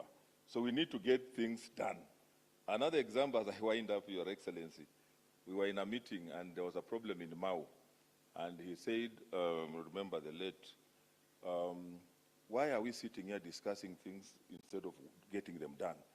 You know where Mau is, you know you have police, and you know where you want to take these people. Go and work, because the moment you continue engaging in discussions, you politicize it, and we can't move. So, Your Excellency, I want to support what you have said, that we now need to move. Next time we meet, we should be talking about what we have achieved and not discussing about, again, challenges and what we are facing. That's the only way that we are going to move forward. Thank you, Your Excellency. Thank you, Governor Lusaka. I think we'll wind up with Governor Sess. 1 minute, please. Thank you, Your Excellency. And let me, I want to be a bit general, not specific. You've heard the governors, and I don't want to repeat what has been said. We are in the same WhatsApp group with His Excellency in terms of impatience. Why are we impatient? Because the 6 million jobless young people come from our counties. We meet them every single day. So we need action and no more boardroom meetings. And so I just want to add my voice and say that really it's time for action. I've listened to Ms. Gumi, that's your name, and she says the only assurance we need, Your Excellency, is that 40% local content will be available for local manufacturers. So if that's the only issue, are we therefore saying, as the Kenya Association of Manufacturers, that we are willing and ready to support this great idea of housing? Or are we going to spend another 10 years discussing about the same housing issue that was started in 2013 when Jubilee government took over? I think those are the basic questions. Let's hear a yes, then we go and start work. Thank you. Thank you, Governor Sess. And finally, Governor Badilisha, and just 30 seconds for you. I have stolen some time. Yes, you have. Thank you very much, Your Excellency. We want to appreciate that you called this fora for us to interact with the private sector.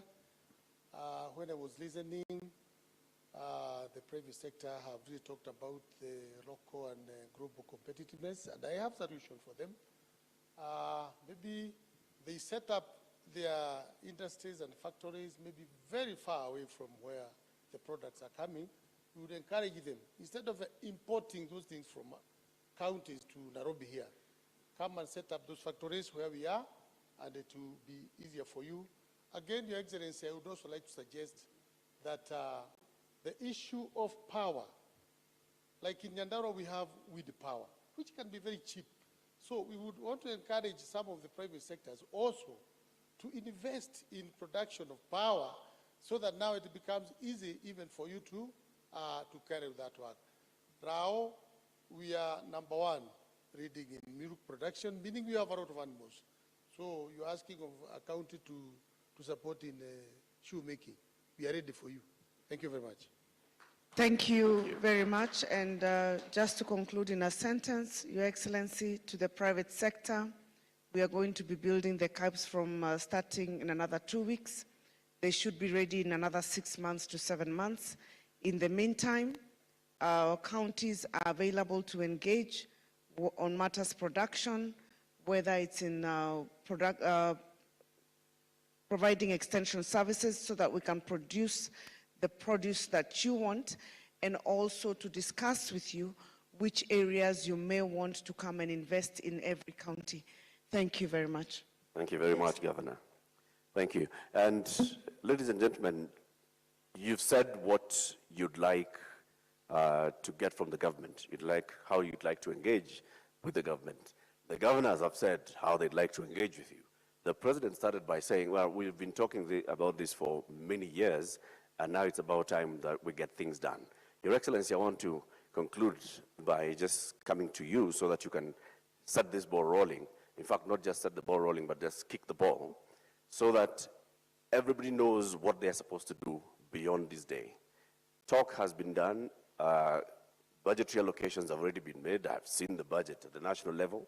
You've allocated budget for CAPs. You've allocated budget for the value chains. The county governors have said the same. The private sector, you're saying you're ready to engage. So enough with the talk, Mr. President. Where should the action begin with the private sector today?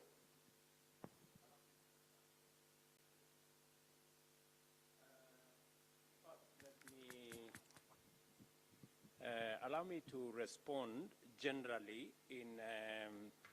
I know my good friends governors have made comments which are very positive, and I have one or two things to say about what they have said.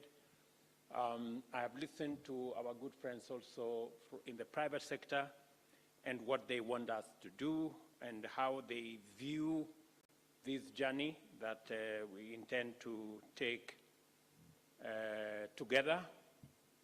let me just say one broad thing. Today, we had a meeting with our children, and I was reflecting on how much money we spend in our education. For primary, secondary, TVET, and university, every year we spend 650 billion, every year. That is 28% thereabout of our budget.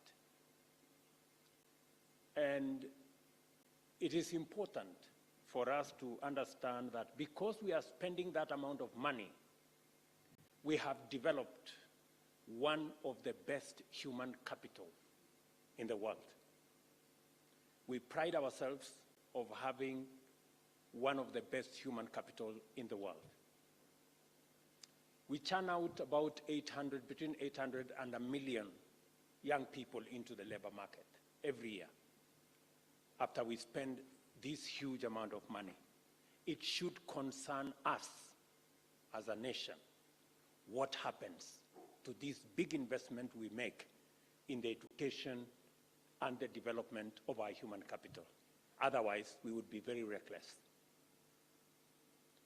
And it is the reason why I want to encourage all of us here, especially my good friends in the private sector, that it is important for us collectively to think about how we are going to create opportunities for the 800,000, 1 million young people will churn out every year from our education system because we spend a colossal amount of money to develop these people.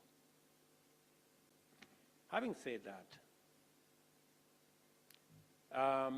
listening to my good sister, Susan, I agree with you 100% that that whole system about what we need to do, and I am very excited, I'm very happy with what the counties are doing. The counties you have mentioned, we're going to, whatever it is, that's why we have a line in our budget to support pyrethrum. We are working, we are putting some resources in cooperative development, we are putting some resources in matter seeds, and we are willing and ready to partner with you so that we can turn around the pyrethrum sector and create opportunities for farmers and for us as a country to leverage on it to get foreign exchange and to export our products.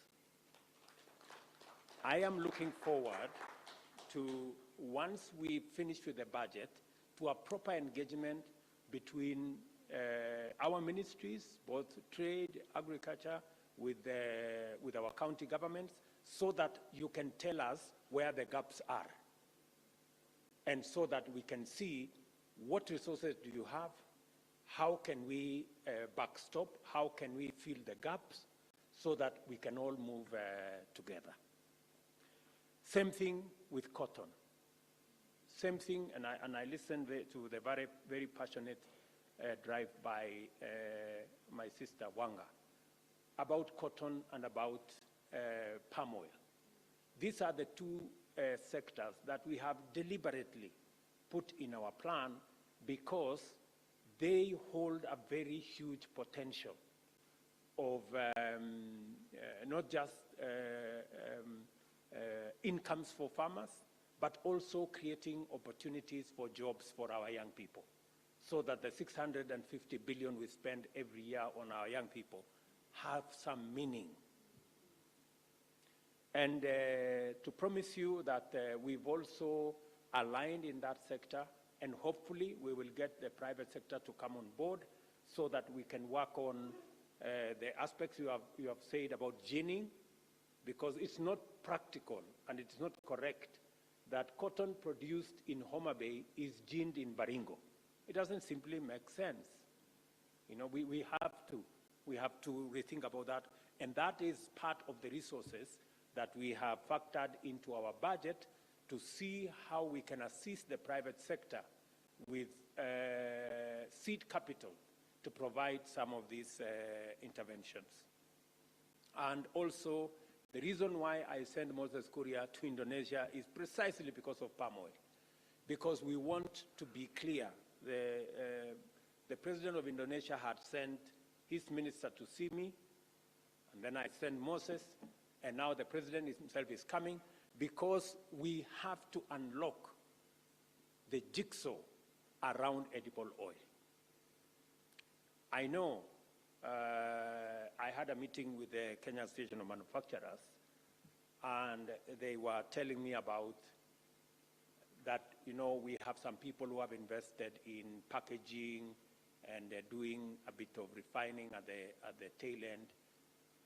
I think we need to do more than that. It is not sufficient for us to import finished goods from all over the place, package it, put a brand, and imagine that it's a Kenyan brand. It's not.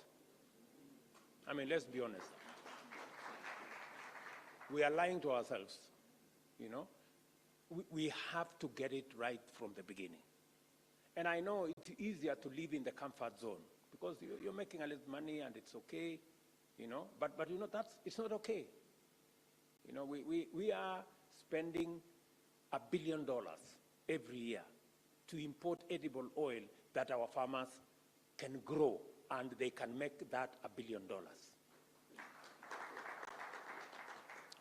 I am very happy that we are all thinking in the same direction, at least with the governors.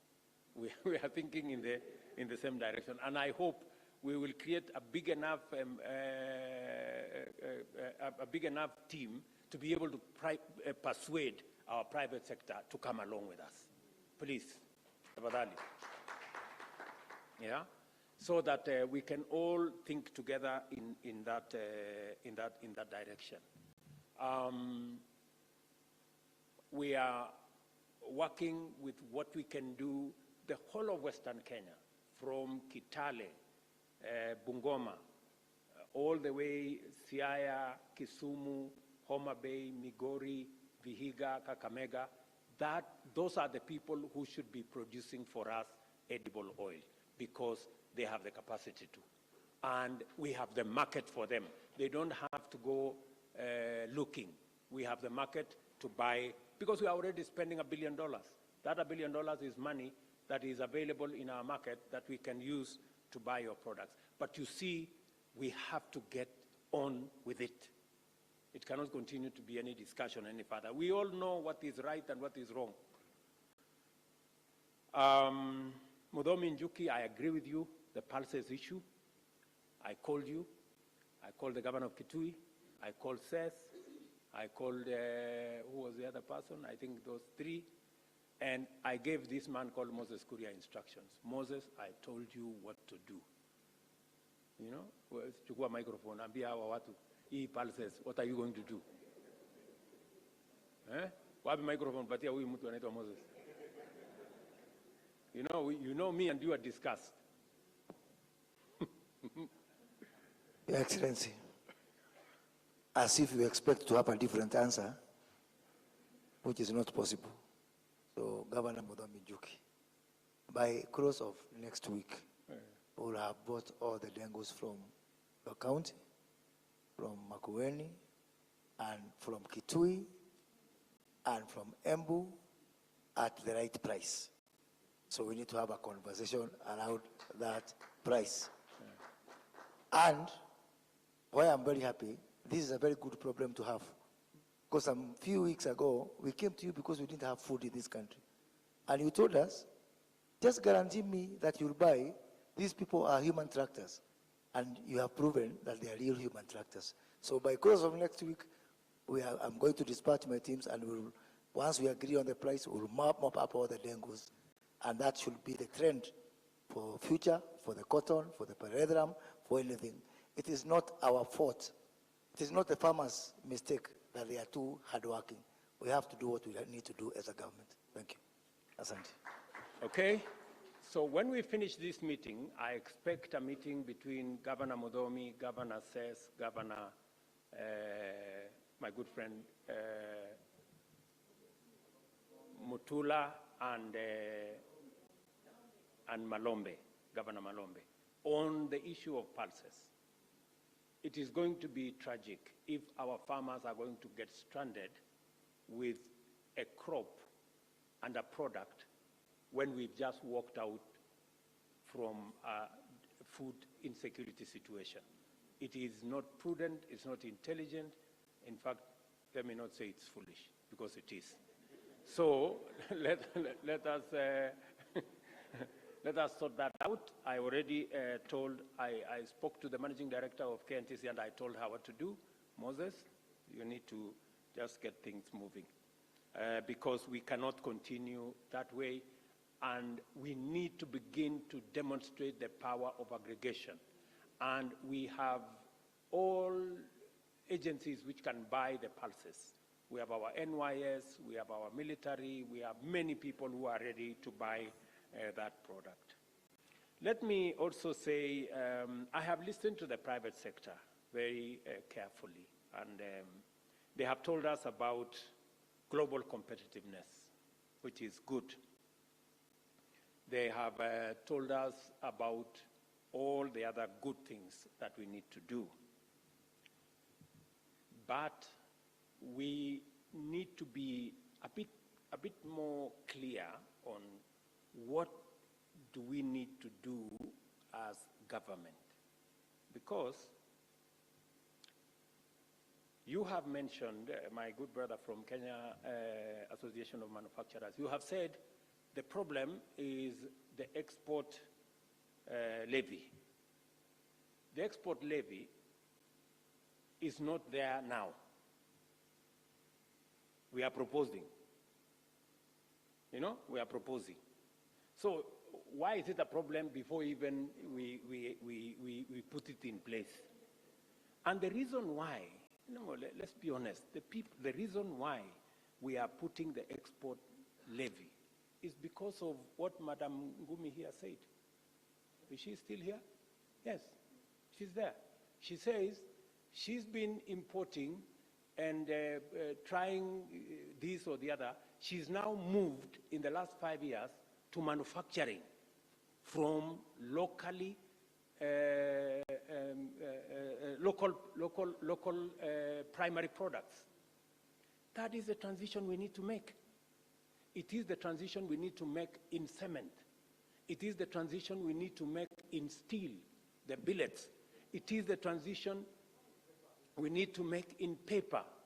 And that is why we are saying, and that is why we are putting this levy, is so that those people who have taken the step, like Ms. Ngumi here, those people who have taken the step to produce locally, we support them by imposing a duty on those who want to continue importing raw materials and packaging things here. You know, let us just be, let's be honest. Ama tunaelewana namna gani? Yeah. How are we going to create these jobs? How are we going to create additional jobs in our manufacturing sector? How are we going to stop the hemorrhage of foreign exchange if we are importing what we can produce locally? That is the story, Kenyans, please. So, tafadhali bwana mkubwa, sasa tumeweka tax kwa simiti kwa sababu we have enough cement factories here which should be employing Kenyans. And we should stop, going to bring cement from, I don't know where, when we can use our own local materials, make the cement, hire our own people, stop the hemorrhage of foreign exchange. I was having a conversation with Anne. We are importing saline water. Just imagine. We're importing saline water from all manner of places. Saline water is just water, in short. With just, imewekwa tu msalaba kidogo alafu inakuwa.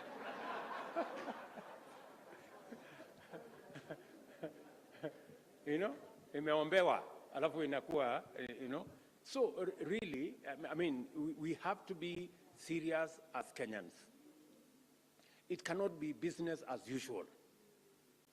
So the best we can do for those people who are in transition, the best we can do for the people who are in transition is for them to tell us, okay, what do they need to complete the transition? We are ready to engage. But to tell us that when they lay to, let's go on, like, no, we have to think about that. We have said, for example, we are imposing a 30% duty on imported furniture. Why are we importing furniture, good people from China and all manner of places, when we have our young people from Tibet, we have wood products, it can be made locally. Explain to me, give me one reason why we should continue to import furniture from wherever. There is no reason. Sindio? Hakuna, there is no reason. So we just stop it. Alafu tuendelee na ile kazi tuko naye hapa. We will shortly have developed the industry enough, not just to make our own products, but when we give them a market, they will improve in their quality, and shortly we will be exporting furniture to other places. That is the trajectory we want to go. That is what is in the finance bill. We have also said, why are we importing paint? For heaven's sake. Ngumi here says it is possible to manufacture paint in Kenya. Why are we have said in our budget, we do not have to import paint. Let us support local manufacture. I like what my good friend from the pharmaceutical has said. He has said that we need to encourage local manufacture. That industry is like 300 billion shilling industry. 70% we are importing. 60% is generics. You know, these are just things we can manufacture locally here. And that is why we have done two things. We have said in the budget this year, deliberate. Two things. We have said manufacturers will pay of human vaccines and medicine will pay a lower corporate tax than the others to give leverage to those who want to manufacture in Kenya. Number two, we have removed tax on equipment and materials for manufacture of pharmaceuticals in Kenya. Again, to support our universal health coverage and to make medicine affordable in Kenya. It is there in the budget. I don't know why people are not reading. I don't know whether we understand one another. So we are being deliberate. When we are talking about, when you see there, we are saying pharmaceuticals. We have made policy interventions in the budget to clearly support the manufacture of pharmaceuticals in Kenya because it will save us foreign exchange. As my good brother said there, it will give us the assurance that if anything happens anywhere, we can manufacture our own medicine and we will not be stranded with sick people. Are we together? So that is a value chain that we need to work on, and we have made policy interventions. We have put it in the budget to support that sector. And if there is anything, for the people who work in that sector, if there is anything additional you want us to do, please tell us, because we want to engage with every sector so that we can support the incentives around there. I have heard you clearly, and you are right. On the housing, I have heard you say two things. Mesema, governance is an issue. Number two, you have said, maybe not now, maybe later. Yeah? Those are the two things I had. So, governance, yes. Governance is an issue. But let me ask you, good people of Kenya, are we going to stop a whole project that can hire 1 million young people every year, a project that will support our industrialization agenda, those who produce cement, those who produce steel, those who produce doors, those who produce hinges and windows, the architects, the quantity surveyors, the electricians, the masons, the carpenters who are supposed to work in that space. Are we going to stop the whole of that exercise because we are not sure about governance? I have given my personal undertaking. The buck will stop at my desk. And I intend to take responsibility. I will not assign it to the next person, because the millions of young people in Kenya who are walking our streets are an emergency for us. We cannot continue to say, maybe we should try it another time, maybe we should try it another day. I want to persuade you, good people. Yeah? We must sort out the governance issue. And I have said that we are going to develop the structure. Kenya Association of Manufacturers, we want them to sit in the board. We want every other person to sit in the board that will manage the housing fund, so that we can all see. I mean, unless you're telling me as the Kenya Association of Manufacturers you don't trust yourselves. Unless you're telling me you have a serious governance problem. You know, and if you do, you better tell us so that we can help you sort it out. So we will sort that out. Number two, you've said you don't know whether we should do it now or later. Let me tell you, and let me just say, on that issue of governance, it is actually the classic case of throwing out the baby together with the bathwater. You know, we must be careful. We must know, how do we sort out governance without killing the big project that is supposed to turn around our country?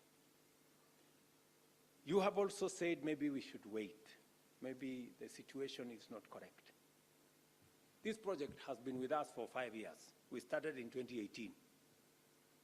This is now 2023. We are in the time scale of Singapore. We are 60 years late. I don't know whether we need to be 61 years late. Surely. I think let's just agree.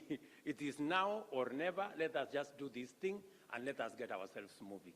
It is a little tightening of the belt here and there. I know my good brother of e-mobility, you are spot on.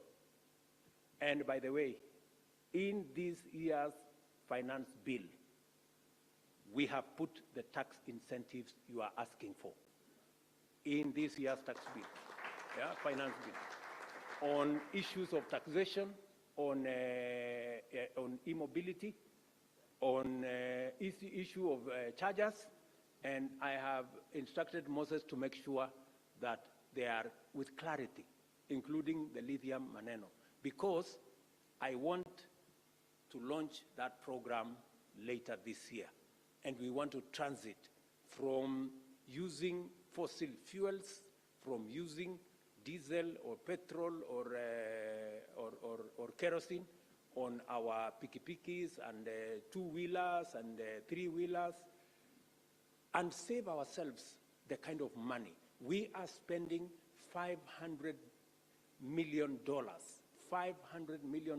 every month to import our fuel products.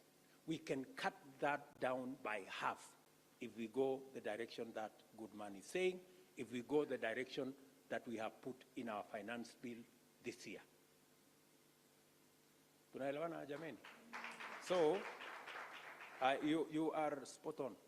And I just needed, I spoke to the chair of the finance committee 2 days ago, just to make sure that nothing untoward happens on that particular subject. On the slaughterhouses, I think the governors have had. I think we just need to put our act together. The complaint, it is small. Rao is exaggerating it kidogo. And by the way, Rao is selling very good leather. The leather you buy in Dubai, Rao can sell it to you at 1/3 of the price.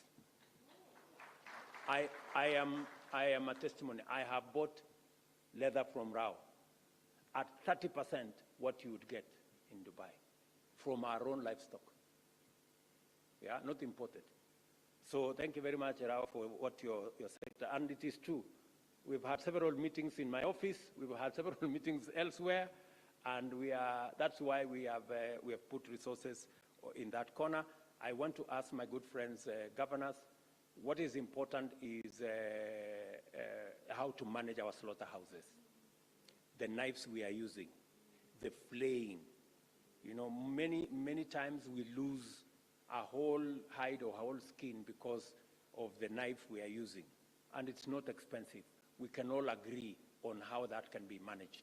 And we can also all agree on how that whole infrastructure is set up so that there is no duplication and there is no overlapping. We can structure it properly. I think we have some homework there as policymakers, especially the governors and myself. We have some homework on what to do in that particular section. I know, for example, the Nini in West Pokot is complete. The abattoir in West Pokot is complete. I know the one for Isiolo is almost complete. We have one in Mandera. We have one in Wajir. We have one in Marsabit. We need to, consolidate our thoughts and see who does what. I know, for example, we have a big effort that we are working on in Naivasha on leather, and and I was forced to negotiate more land for Naivasha. So we are working on it, and of course we need to have at least 4 or 5 clusters of where we can produce our leather products. So I think my team has worked on some clusters. We will need to discuss with the counties so that we agree on where the clusters will be. We will also need to agree on how we can put together, common user facilities. We can employ many people if we have common user, like what we have in Karioko, that can produce how many pairs of shoes, I think? 3,000 per day. We can do that elsewhere. And the project we are making is we want to see how it is possible for us, all our 14 million kids in school, instead of wearing plastic from all manner of places, they should be able to wear shoes from our own livestock. And we can be able to get those shoes better with a price that is affordable to all of us, and we can agree how that can be funded. I see many counties funding school milk. We can also do school shoes, and we can partner to make sure that all our kids are sitting good in school, not bare feet like the way all of us did when we went to school. So I also, this morning, I was talking to Governor Waiguru about how we need to bring our TVETs, because you had Rao say footwear training on footwear and that whole ecosystem there. And I was speaking with my dear sister here, very relaxed. I was talking with her. She was actually the first person I called in the morning. And I was telling her that we need a small meeting between the Ministry of Education and the counties so that we can harmonize the curriculum between your vocational training institutions at the county and our TVETs, so that that whole chain speaks to our manufacturing. How do we train others at the lower level of certificate in the lower cadres? And by the way, I am willing to help. The way we have improved on our TVETs, we can do the same with our vocational training centers that are under the counties. So we can, again, that is a space where I requested Governor Ann to provide some leadership, and then we can talk and see how we can support people like Rao and all the others in that space. Let me also say, Madam Gumi said there are so many people that are being trained by different people. And they are wondering how we can mainstream these people who already have skills. The good news, Madam, I don't know, did I get your name right? Ngumi. Ngumi, yeah. That we now have recognition of prior learning as a mechanism of bringing those people and certifying them as people who have skills, and they can be given certification papers and they can go forward and work. So we have changed the law so that our TVETs can issue certificates for recognition of prior learning, especially people who have skills whom they have developed because of where they were working. I don't know.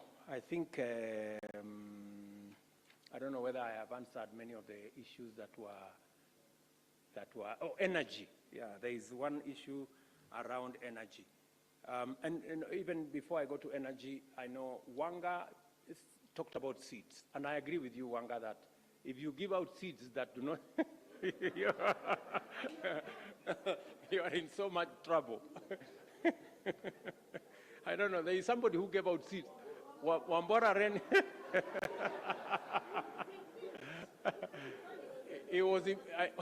Wambora was impeached twice. Over seeds. So it's a very risky venture, I agree. But I have discussed with my minister for trade. In fact, I am going to personally visit, I think, 2 countries, the ones we agreed, who will assist us with cotton seed, because we need scale. You know, we are running short of time.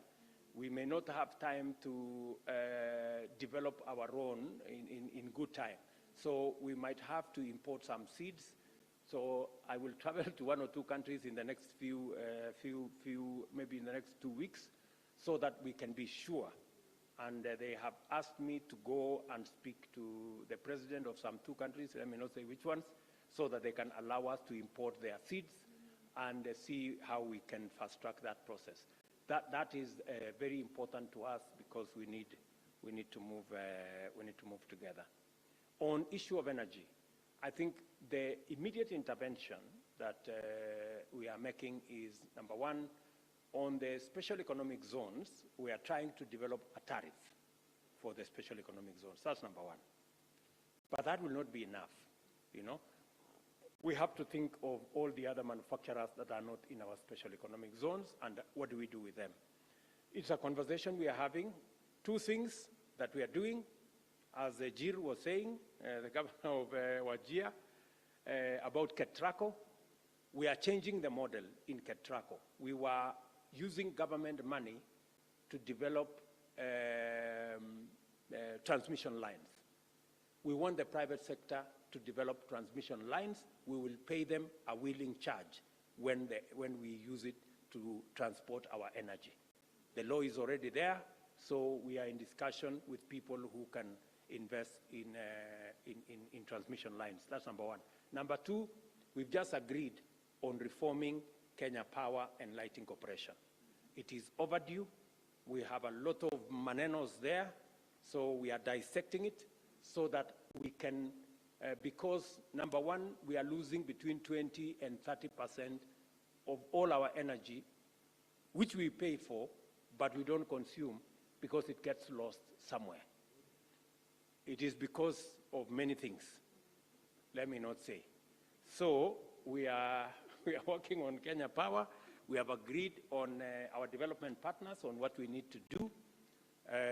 We have new management at Kenya Power, so we are working at it, because the cost of power, as has been said here, is a major issue, especially speaking to our global competitiveness. I think that is one of the issues Caro will tell us we need to do something about. So I hope I have said, I think I've spoken to the issues that were raised. If there are any other issues, I am still available to answer. Any other questions?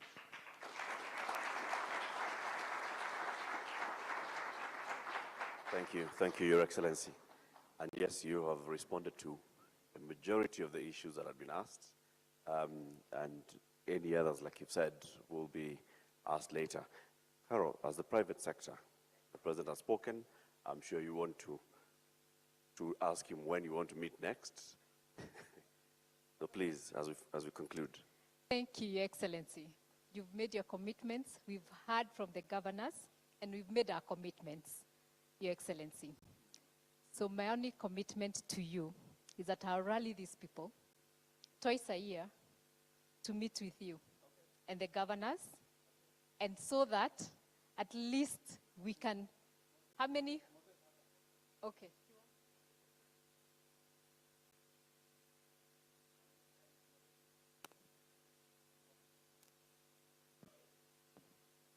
Your Excellency, Carlo just spoiled my party because I had already booked on your calendar to meet every 3 months so that... He's even made it better. So that, and I think I want to echo the governor of Bungoma, what he has said about next time we meet, it's not stories. It is what have we achieved. Your Excellency, we were here in February in Naivasha, and here today we reported some progress on some few areas like Kibes and all that. We hope that on the second week of September, after you host the climate summit, we will meet again, see what everybody has done. And Your Excellency, you know, you've given me a wonderful team of governors to work with. You can just judge by how attentive they were. In fact, it's only the phone of Governor of Bungoma which rang only once. And he assured me it was Yesu Watongaren who was calling. There was no other reason. So we are going to meet again. All the governors, this is what you have achieved. These are the types you have rolled out. Private sector says, even my good friend Rajan, the chairman of CAM, will have gotten saved by that time and will move forward. Thank you very much. By the way, let me, in a very special way, congratulate governors on their commitment to the county aggregation and industrial parks. I mean, that's phenomenal. I mean, many governors did not even wait for the budget. Some of them went and adjusted their budgets and put in money. You have my commitment on that issue. That is one thing we must get off the ground and done with. Hopefully, in the next 1 year, they should be working. And by the way, I have secured some resources to equip those county aggregation and industrial parks. So, tuko sawa. So, nyinyi mjipange hapo. Hawa watu ya private sector tutawasukuma. Your Excellency, thank you. I was worried about your calendar overwhelming it, but your CS has committed you. So every 3 months we'll rally, and including the other value chains that we didn't talk about, tea and others, and make sure that the private sector commitments that we've made, we come and give you progress. So kama unataka kutuchapa, unatuchapa hapo. Kama tujaendelea vile tumesema. So that's really what I wanted to say. And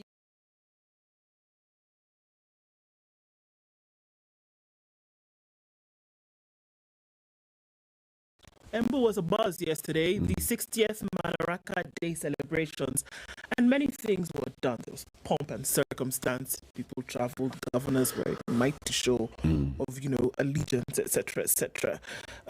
The chair of the African Union, Mohamed Faki, was there. He gave his speech, talked about, you know, the hope for Kenya and Africa. There was many things that were said. Other things that were said as well were promises. There were more promises that were made by the president when he took to the podium yesterday. One thing that he started out with was urging the country to back his reform plan. And now we've seen all of this being called a reform plan. Before it was, you know, whatever else it was. But yesterday, we heard the words reform come out very many times. Essentially, reform means that you want to fix things that have gone awry. You want to fix things that have gone wrong, or essentially plummeting down the rabbit hole. And so he's saying the future can only be safeguarded through the measures that are being put in place today. So he's come up with a different stance in terms of his approach and said, look, what I'm trying to do is make sure that there's a Kenya to live in tomorrow, that there's a Kenya to live in the future. So these things that look a little bumpy today, the things that maybe are going to press you on each side a little bit here and there, it's only to guarantee a future. So just work with me on this, Kenyans. And that was his plea yesterday as he made this speech. And these now took the shape of promises that he then made. But let me look at the highlights. He talked about affordable housing, the thing that has been, a buzz over the last few weeks. He said this program is to enable the true hustler, the mama mboga, to access and afford a mortgage. Okay? Let us embark on this journey towards home ownership together. He was very clear about that. He then went on to say that he wants to prioritize processing and value addition of agricultural products, because he also realizes and understands that one of the drivers of this economy will be agriculture.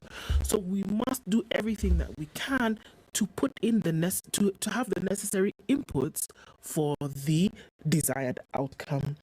It's being achieved through the establishment of county industrial parks, and we saw the names of those, which I'll tell you in a bit. Government has stepped up the establishment of 5 additional export zones in the next financial year that didn't exist before in Sagana, Thika, Njoro, Eldoret, and Busia. So you can see there's, widespread, and it's countrywide, widespread activity when it comes to these zones, not just in one place. This is one that was interesting for a lot of people. City liked it very much. Borders will be able to ride electric motorcycles by September, June, July, August, in 3 months' time. So what they will be able to do, this is because the cost of petroleum on the global scale is rising by the day. We've also had to increase fuel from 8% in terms of VAT to 16%, which is also now in the finance bill. And because of that, we're going to see that fuel will be deathly expensive. Now, borders riders who make up a majority of the hustlers will then have some reprieve, because in September there will be electric motorcycles. So what you need to do, plug and play. You don't have to buy fuel again. So just be ready for that one. The government is committed to delivering universal health coverage that enables every Kenyan attain dignified health care at a minimal cost. So you can walk into hospital, you can get the treatment that you need, get diagnoses, get on treatment, whether it is instant or it is over time, at a cost. And this cost is prepaid, right? When you pay every month towards NHIF, which is the driver of UHC, then when in the unfortunate event that you are unwell, you can go to hospital. If you need to be admitted, you will be able to do so and not break the bank. The president said he's keen on this. And finally, the National Open University will obtain its charter this month of June, and its courses are being currently uploaded for commissioning. Those are the highlights of what he said yesterday. But he made it clear from the onset, I'm doing this for all of us. For all of us. That a Kenya that prospers tomorrow has to slightly be suffered for today. It's going to hurt a little bit. There'll be a bit of a pinch, but it's to guarantee a future. And that future, as we see from some of these things, can be in 3 months' time, in 6 months' time, in a year's time, but it will be. Okay? Now, he said the indignity of slum life is something that drives him up the wall. He doesn't like it. And those are some of the issues that they're trying to address with this housing levy. So will you not see it from a point of dignity? Will you not see it from a point of wanting to make life better for those who seek to have their names written down in the book of home ownership? Will you not see it as job creation for people who work in a sector in back-breaking work? So that was his appeal. Look at it from those three places. We're dignifying people, we're allowing others to own homes, and finally we're giving jobs to those people who work in the informal sector in this back-breaking, sun-scorching job. So those are the things that we want to do, and those are the things that we want you to understand. And that was really what his speech was around yesterday. So it was imploring Kenyans to understand. One thing he did say, which he took a bit of a harder stance toward, don't think these taxes are going to come down. They will not. Where do you expect us to get the money from? If we do not tax, we don't get the money. We cannot guarantee a better livelihood for Kenyans. And there ends my speech on the president's speech. Right there is the problem. Right there. Where? You will pay these taxes whether you like it or not. Right there is the problem. Everything the president says is true. Everything. With regards to taxes, with regards to housing, with regards to the social determinants of housing, and what it does to your social status, what it does to your mental health, what it does to your dignity, what it does, all those things are absolutely true. The problem, however, are not those truths. The problem is a simple matter that this president has inherited. It is called the trust that people have in their government.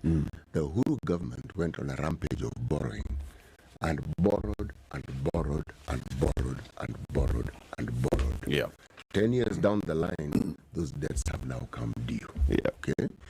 The burden falls on this current president. So now, whatever reasons may be given, we are not dealing with an absence of understanding from the citizens as to the benefits of what is being said. We are dealing with a situation where the people do not believe what the government tells them. They do not believe that what they're being told is what happened. In short, they just do not trust the government. Now, when I say right there, there is a problem. If you have a problem of trust or mistrust or distrust, however you want to phrase it, and you present a fait accompli, you present a situation where there's no wiggling room, you are then saying that, yes, I may understand what it is I believe you are trying to tell me, but I'm going to continue telling you to do what I want you to do. And yet, that guarantees that there'll be pushback even on something that may be good. This housing issue is a really good thing. Housing. It's a brilliant idea. It is a really, really, really, really good thing. The idea of people being able to save money, the idea of Kenyans learning the benefits of saving so that we have a saving culture is a truly marvelous thing. Countries that lend us money because their citizens understand it. They lend us their citizens' money. That's how they're able to lend us, because those people save money. These are good things. But against this backdrop of what I have said, where you are functioning, you want to achieve things, but the people for whom you say you want to achieve these things do not trust you, have a problem. And that has to be addressed. Because if it isn't addressed, then everything that you say, good as it is, will fall on deaf ears. How should the government address this?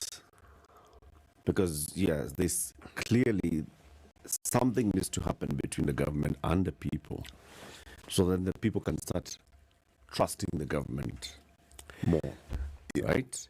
So then if they trust the government, so when the government says, let's do this and the other, people can see, yeah, this is the idea, this is the plan, and they can ask one or two questions, and even in the areas where you don't understand what has been said, you at least give them the benefit of the doubt because, you know, I just don't get it, but maybe I'll get it down the road. The problem what we have today is people, if I don't get it, I just don't trust that you even have the best intentions at all, whatever idea you're coming up with. What should the government do? You know, Eric, it is you actually gave me this idea. We've discussed what we're saying now, what we're discussing now in various forms and shapes and sizes over time, over years, in fact. And you kept saying, you know, we need to have a Boma-like conversation as a country, where people feel it's not these few elected leaders who are talking, but the whole country, meaning people have gone around, views have been collected. It may seem tedious. Town hall meetings have been had, not once, not twice. The diversity of issues that Kenyans feel are a problem have been brought up, and people have come. We are not here for a day. We are here today. We are going to be here tomorrow. We are here for the whole week, so people can keep coming. And people feel, you know, time has been taken for them to actually understand what we feel or what we think, and it's documented. And the discussion is then taken to the next level. Now, when you said it, I heard it, but I didn't internalize it. You see, that captures the spirit of public participation, so that people feel the sovereignty that the Constitution bequeaths, the Constitution gives them, is actually being taken seriously. You're being told, we have a situation on our hands. These are the things we'd like us to talk about. Okay? Now, this is how we're going to go about it, so that, and we'll give this period of time, so that you say what you like, so that we know exactly. As we gather, we will even hear of suggestions as to what we ought to do. Not every individual or groupings of individuals can get together and create a memorandum which they will give. The memorandums are very good. They are documents. People feel better when they feel they have had an opportunity to actually speak about something, and in speaking have been heard. The import of that is weightier. Now, I'm saying you point me in that direction because when I look at the issue of trust, there is no magic bullet to it, because the mistrust doesn't come overnight. It is broken promises over a period of time, to the point where people feel these people never keep their promises. They said computers were, and yet some people didn't get computers. They said they were going to do this, and yet some of it may happen, but the circumstance, whatever reason you want to give, when people get to the point where they actually don't want to hear what you're saying, but they're polite enough that they listen, but they're going to believe you anyway. They don't believe you at all. Even before you say that, but they will listen, but they don't believe you. It's like entertainment. Yes. It's like, okay, so, all right, so let's hear what is going on. Let's hear what they're going to say today. There. I told you something was good. What did he say? Boda Boda. I said he was going to come up with something new. What did I tell you? Because that was the collective reaction of the country yesterday. It was, we've heard you about housing before. Tell us, you've told us about Hustler. We've heard that before. Continue. Universal healthcare. We've heard that. Open university. Is that a new one or a new one? It's okay. It's university. Then he said electric boda boda. I was like, that's the one. Thank you today. very much. Yes. That's the one for today. No, we have a new one. It's electric boda boda. And you say, and then it is premised on the understanding that it will cost you less. Somebody asks, so the price of electricity is going to go down.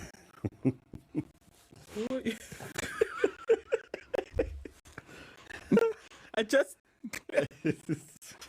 clicked. Yeah, okay. Price of fuel, we've understood that. Electricity. So we move from petrol to electricity. And then the price of electricity, what was it again? So And you know, the problem is that this is something that the entire Kenyan nation is getting to a point where if you just listen to the way we have discourse, people are no longer even annoyed. No. But think about it. Was humor not an escape route from a lot of the issues? Yes, it is. Yes, and it is. it has always been, and it continues to be that, okay, we get to the point where you just start to laugh about it because even music. You've cried, you've been angry, you've lamented, you've begged, you've told, you've done everything. Said, okay. Until now, it actually genuinely becomes funny when you start to hear things like this. Yeah. Because truth of the matter is, September will come. Isn't it? Yes. September will electric borders are actually they're already there already. There are already many But in electric terms of borders. In terms of electric mobility is something that the government started, even the previous administration they started. Remember, even Kenya Power has had conversations on what is it that we need to do to go into electric mobility.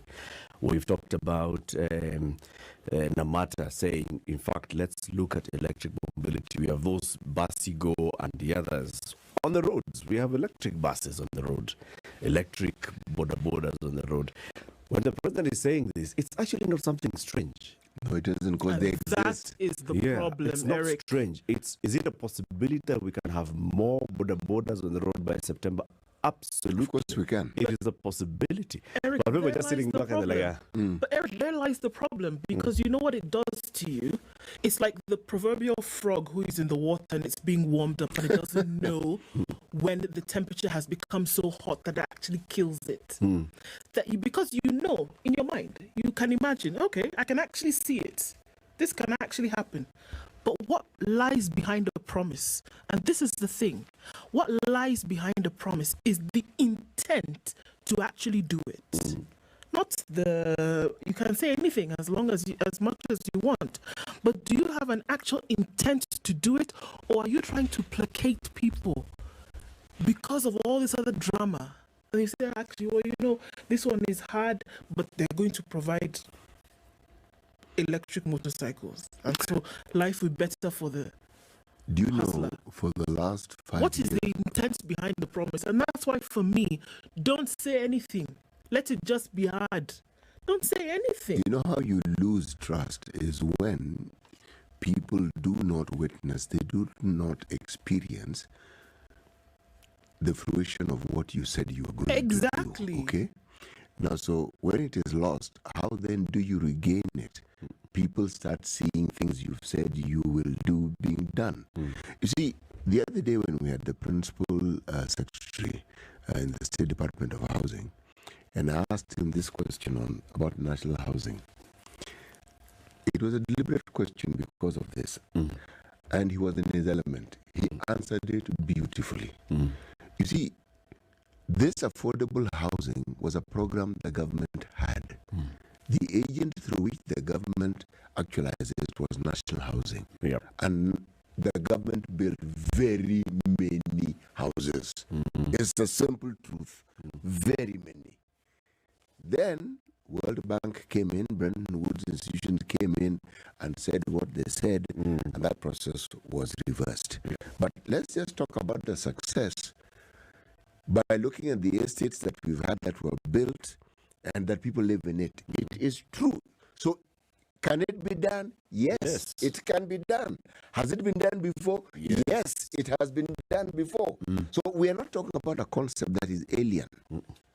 But now, this particular concept that we are now talking of, you asked me the question. When you feel you need to demonstrate something and make it a reality, I would suggest this. These housings that we're talking about, can you please build houses for the police? Police, GSU, administration police, build houses. These are government employees. They have salaries, you know. Build for them so that there is no AP, no member of the police service who can say, no GSU can say they don't have a house. Start there. We will see the houses. Why do I pick on them? Because regular police, not GSU who are in camps, not APs, regular police have some of the worst, deplorable housing conditions that any human being can wish for. Even the APs and the GSUs in those camps, in fact. Those metal things that they live in, and those are the worst. Now, these are people who you entrust with the security of the country, and you deprive them of dignity through the housing process. You settle that first. You are talking about trust. It will be clear. We will see. Excuse the example. See, yes. We can start seeing, and I think the thing about what the president, he clearly is talking about things that he knows are happening, bit by bit across various government departments. Housing, yes, there's some housing going on. When you talk about like now that one, the electric mobility, it's actually happening. When you talk about universal housing, there's whatever they are doing at NHIF, we don't know, but whatever they are doing at NHIF. The problem is that we are so used to hearing a promise. Every new day is a new promise. And then when you ask a question, you defer the promise by introducing a new promise. Oh, the promise was LPG was going to get cheaper. So when is LPG getting cheaper? Actually, we'll start with the cylinder. It was supposed to be June, this month, this June. Yes. And it'll be cylinder. You see now, the gas itself, that's why we're putting in the measures in the finance bill, so that in the taxes, we remove all these taxes, then the gas will actually get cheaper. But on top of that, you add something else. On top of that, you add something else. And people now have gotten to a point where these are stories. Yes. This guy is a storyteller. So we'll always be sitting there and just listening to Hello Children. I'm hiding there, laughing hyena. With Elizabeth Omolo. Listen to today's story. And you're like, we go home. There's a problem. There's a big problem.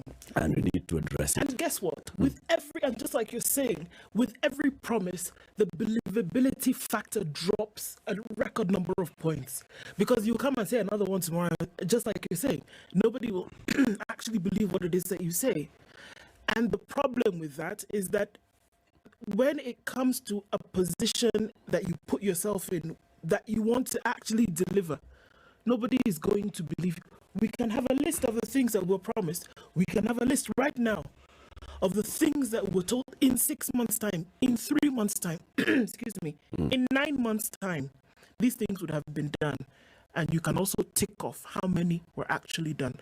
Even in terms of progress. When people were suffering, before it started raining and the drought was in the country, what were we told? 100 dams will be built over I don't know how long. Where is the first one that has been done? Where is it? Where is the first dam that, okay, forget about done because it's not possible. It will take a while. Forget about done. Where is the first one where there's even a plan to say it is here, this is what is actually happening, these are the boots on the ground and this is what they're actually doing? Where is it? Can I contribute to what you're saying, because, if I may? Please, you can, because yes. Yeah. Consider, for instance, something which is a thorn in our flesh and a contentious issue, and a terribly contentious one. CBC teachers. Yeah. We have trained teachers in the country. They exist. Okay? We don't have to look for them elsewhere. We're actually exporting them. Why don't you just ensure that there are enough teachers? Because you can do it. The teachers are here.